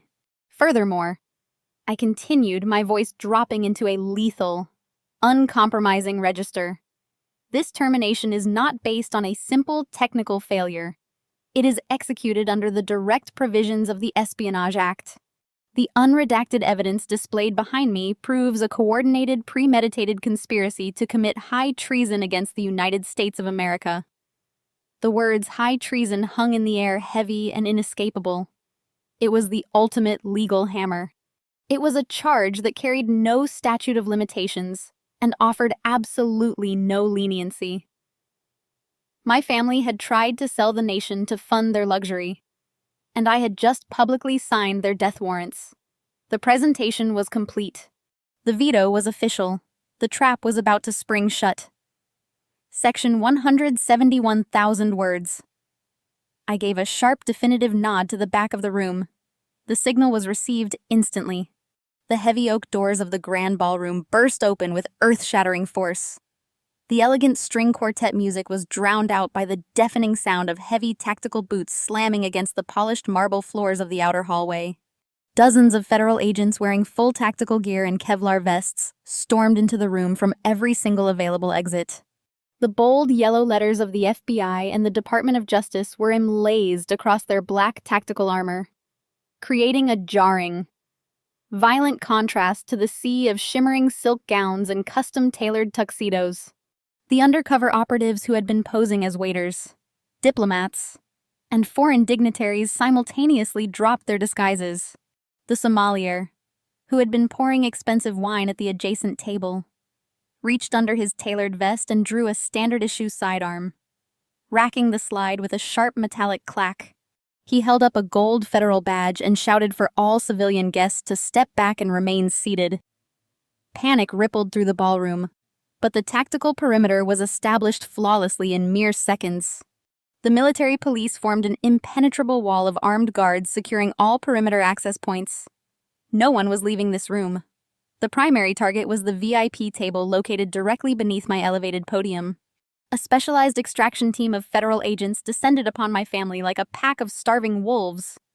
Richard stood up, knocking his chair violently backward onto the carpet. He held up his hands, not in surrender, but in an arrogant, desperate attempt to assert his rapidly evaporating authority. I am a prominent Washington lobbyist, he roared, his voice cracking with absolute desperation. You cannot do this to me. I have powerful senators on speed dial. Do you have any idea who I am? The lead FBI tactical agent did not hesitate. He did not care about Richard's political connections or his custom-tailored suit. The agent lunged forward, grabbing Richard by the lapels of his expensive tuxedo and violently spun him around. Richard let out a choked, terrified gasp as he was forcefully slammed face first down onto the primary table. The heavy impact shattered the remaining crystal water goblets and crushed the fine porcelain dinner plates.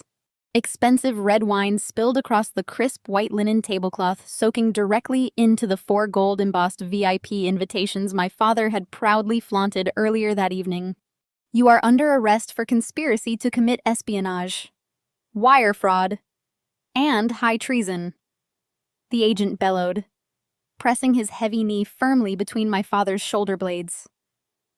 You have the right to remain silent. I highly suggest you use it. The harsh metallic clicking of heavy steel handcuffs ratcheting tightly around Richard's wrists echoed clearly over the stunned, terrified silence of the grand ballroom. beside him. Bradley completely lost his mind. The smug, arrogant corporate lawyer panicked completely. He shoved his chair violently aside and made a desperate, pathetic dash toward the side exit, hoping to disappear into the crowd. He did not make it 3 steps. 2 heavily armored military police officers intercepted his path, executing a flawless, brutal tactical takedown. They swept his legs out from under him, sending him crashing hard onto the plush presidential carpet. "I am a senior partner," Bradley screamed, thrashing wildly against the floor as the officers pinned his arms forcefully behind his back. "You cannot arrest me without a warrant. This is an illegal detainment. I will sue the federal government for everything it has. I will have your badges stripped by tomorrow morning. We have a sealed federal indictment signed by a federal judge," an officer replied coldly, driving his knee into the small of Bradley's back. "Your prestigious law firm is currently being raided by the Cyber Division. You are going straight to a federal holding facility." The officers wrenched Bradley's arms upward, securing the handcuffs so tightly the cold metal bit into the French cuffs of his tailored shirt.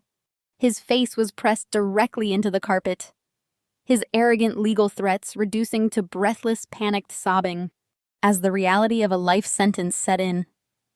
Jasmine watched her husband being brutalized by federal authorities, and her self-preservation instincts kicked in.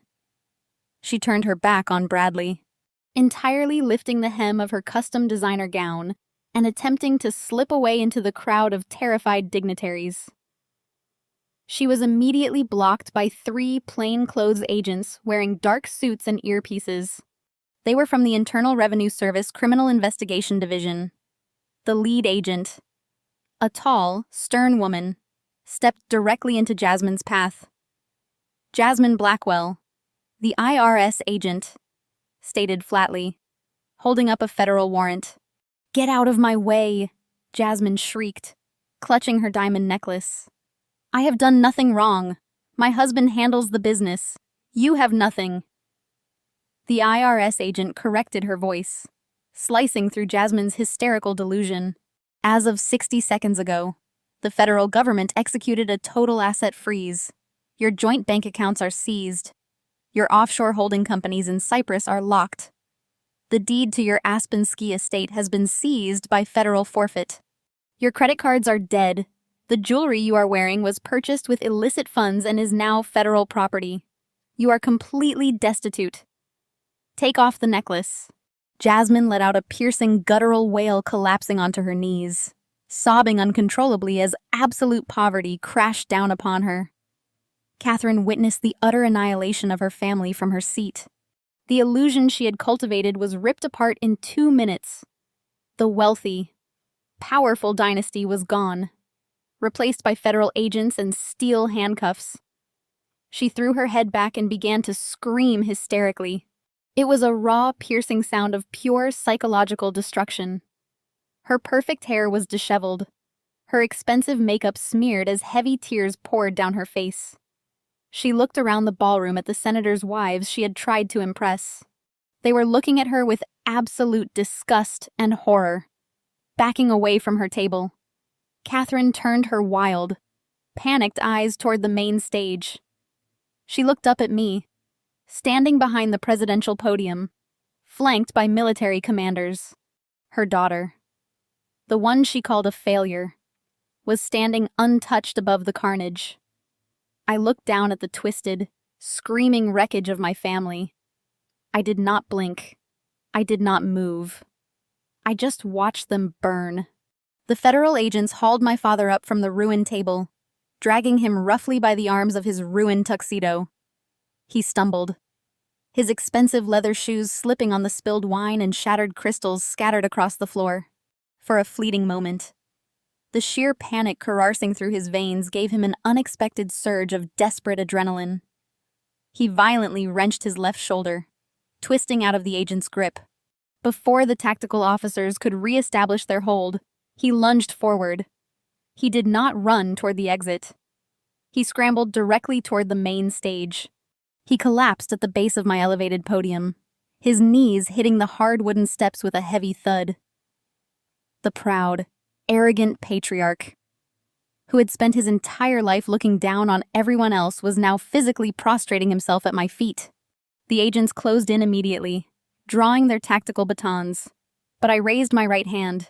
I gave a sharp tactical gesture, signaling them to hold their position. I wanted every senator, every defense contractor, and every foreign diplomat in the grand ballroom to witness this exact moment of supreme, unadulterated humiliation. "Alex," he begged, his voice cracking. He tilted his head upward, exposing a face slick with cold sweat and tears. He was weeping openly, his chest heaving with terrified, erratic gasps. "You have to stop this. You are the director. You have the authority. Tell them to stand down. Tell them to release us." I stared down at him, leaning against the edges of the presidential podium. He was a broken shell of the man who had threatened to erase me from the family history a week ago. "You have absolute immunity power," he pleaded, his voice rising to a frantic, hysterical pitch. "You can classify this entire operation. You can sweep it under the rug. We will give the money back. We will cancel the contracts. Just make the federal agents leave. Please. Alex, I am begging you." He reached out his handcuffed wrists, straining against the cold steel as he tried to grab the hem of my tactical evening gown. I stepped back smoothly, keeping myself entirely out of his reach. "We are blood!" he screamed, thick tears rolling down his flesh cheeks. "We are family. You cannot send your own father and brother to a federal supermax facility. You cannot destroy your own mother. Think about loyalty. Alex, think about your legacy. Families protect each other. You have to protect us." His desperate pleas through the silent ballroom, amplifying his absolute disgrace. He was weaponizing the very concepts he had completely disregarded his entire life. Blood, loyalty, family. He had traded all three for a foreign payout and a gold VIP ticket. He was crying for a daughter he had discarded, hoping that the ghost of my childhood desperation would compel me to save his life from utter ruin. But that desperate little girl was gone forever, and only the ruthless director remained standing in her place. I looked down at the pathetic, weeping man kneeling on the steps of the presidential podium. He was waiting for a flicker of hesitation. He was searching my face for any trace of the daughter who had spent her entire life trying to earn his approval. He found absolutely nothing. My expression was a mask of absolute 0-degree empathy. My heart beat with a slow, steady rhythm, completely unaffected by his theatrical sobbing. The biological connection between us meant less than the dust on my tactical shoes. "You want to talk about family?" I asked, my voice projecting through the ballroom speakers with a quiet, terrifying clarity. "You want to invoke loyalty to save yourself from a federal prison?" Richard nodded frantically, his heavy steel handcuffs clinking against the wooden steps. "Yes." "Alex, we are your blood. You have to save us. You have the power." I leaned closer to the microphone. The entire room held its collective breath. "Exactly 1 week ago, you sat in your Georgetown dining room and gave me an ultimatum," I stated flatly, making sure every diplomat and military official heard the full measure of his hypocrisy. "You told me I was a liability. You handed my VIP invitation to a stranger just to twist the knife. And when I refused to help you fund your treasonous bribery scheme, you told me to get out of your house." Richard's eyes widened in sheer terror as his own cruel words were weaponized against him. The blood drained from his tear-streaked face. "You looked me dead in the eye." I continued my tone, dropping into an absolute freezing register. "You explicitly said I was not invited to be part of this family anymore. You told me I was entirely erased from the Blackwell history. You demanded that I go back to my pathetic little life." I paused, letting the heavy silence amplify his absolute devastation. "I am just following your instructions." "Richard," I said, delivering the ultimate satisfying blow, "I am no longer part of your family.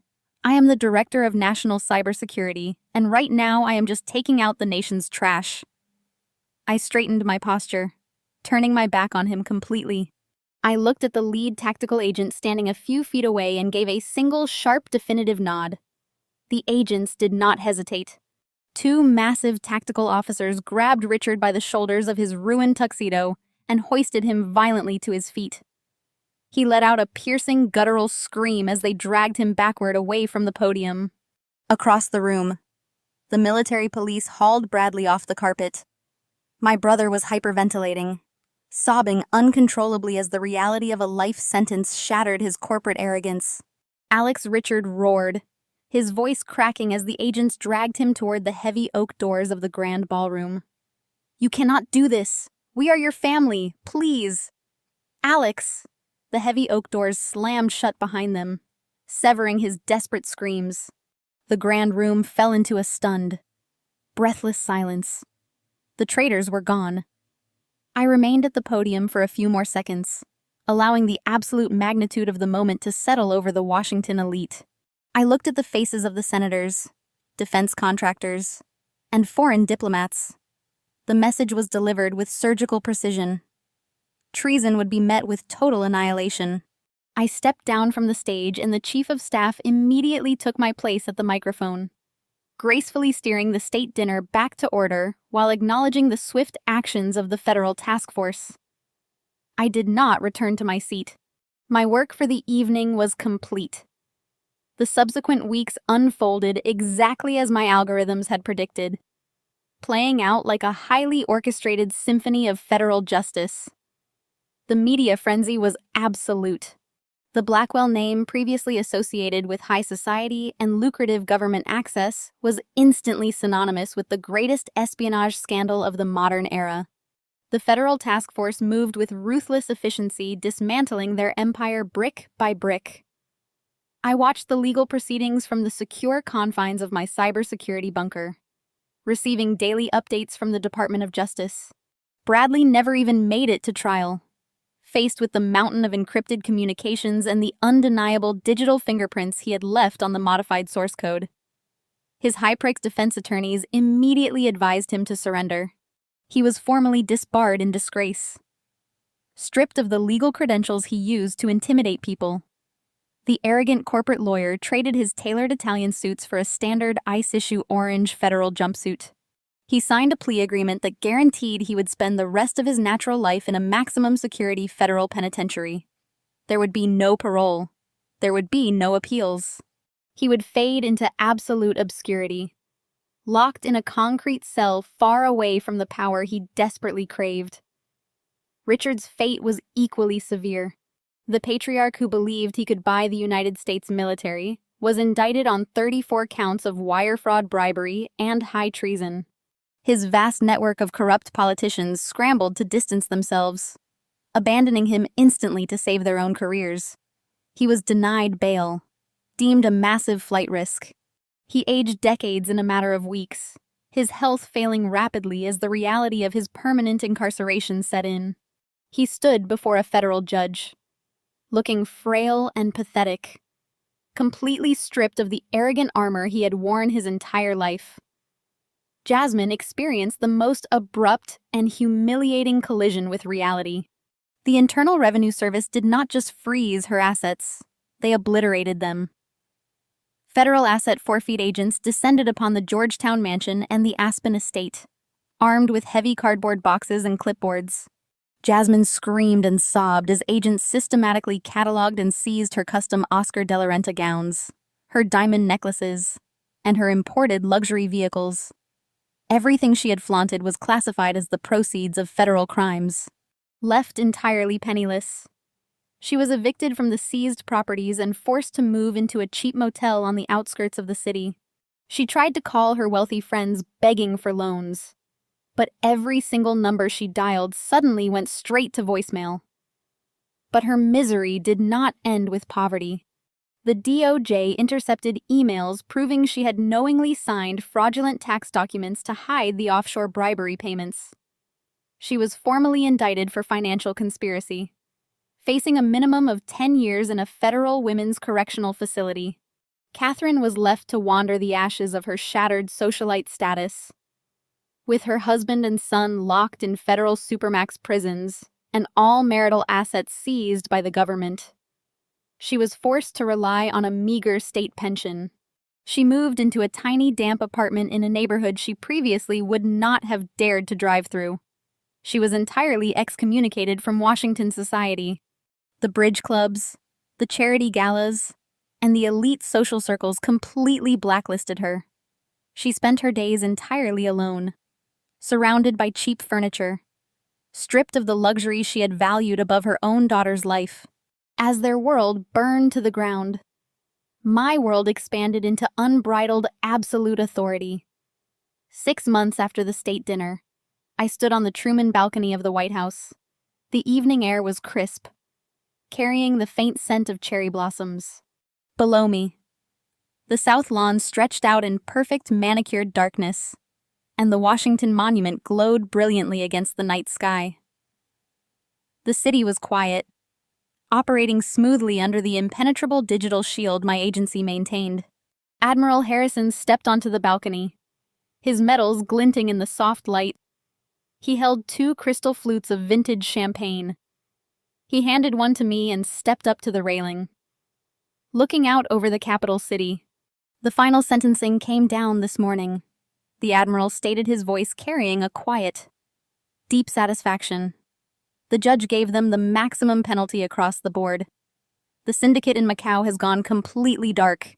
You successfully severed the head of the snake director. The national defense grid is entirely secure. I looked down at the bubbling champagne in my crystal flute. I had successfully excised the rot from the core of the nation, and in the process I had completely excised the rot from my own life. I was no longer the unwanted child. I was no longer the scapegoat bearing the weight of their impossible toxic expectations. I had used their boundless greed to engineer their ultimate destruction. I raised my glass toward the illuminated monument to national security. I said, my voice steady and clear. Admiral Harrison clinked his glass against mine. To absolute power, Director. I took a slow sip of the cold champagne. The taste of victory was sharp and flawless. I stood on the balcony of the most powerful residence on the planet, fully emancipated from the ghosts of my past. I held absolute control over my destiny, answering to no one but my own moral compass. A cold, triumphant smile slowly spread across my face. I had taken out the trash and the house was finally clean. If you enjoyed watching this toxic family receive the absolute justice they deserved, make sure to hit that like button and subscribe to the channel for more stories of ultimate revenge. Share your thoughts in the comments below on how you would have handled a family like this. Thank you for watching, and always remember, true power never needs to brag. The story of Alex's confrontation with her deeply corrupt and abusive family serves as a powerful testament to the importance of defining your own self-worth. For years, Alex existed in the suffocating shadow of her family's arrogance, enduring their relentless mockery and conditional love. The profound lesson embedded in her journey is that your true value is never determined by the inability of toxic people to recognize it. Often those who belittle us do not do so because we are inadequate, but because diminishing others is the only way they can sustain their own fragile illusions of power and control.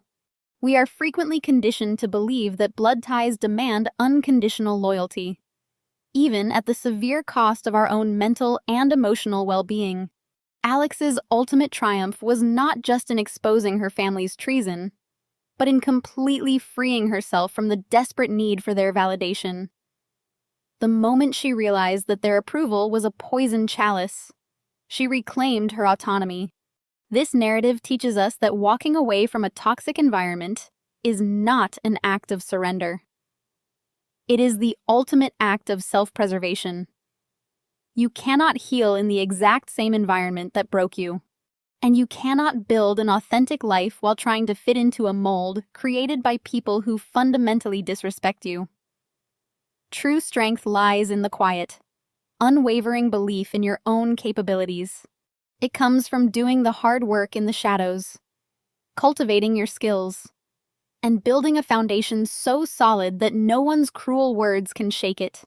Family should ideally be a sanctuary of mutual support, not a battlefield of extortion and manipulation. When the people meant to protect you become your greatest adversaries, you must become your own fierce protector. If you are currently shrinking yourself to fit into spaces that diminish your value, take a step back today. Recognize your inherent worth and bravely walk away from any table where respect is no longer being served.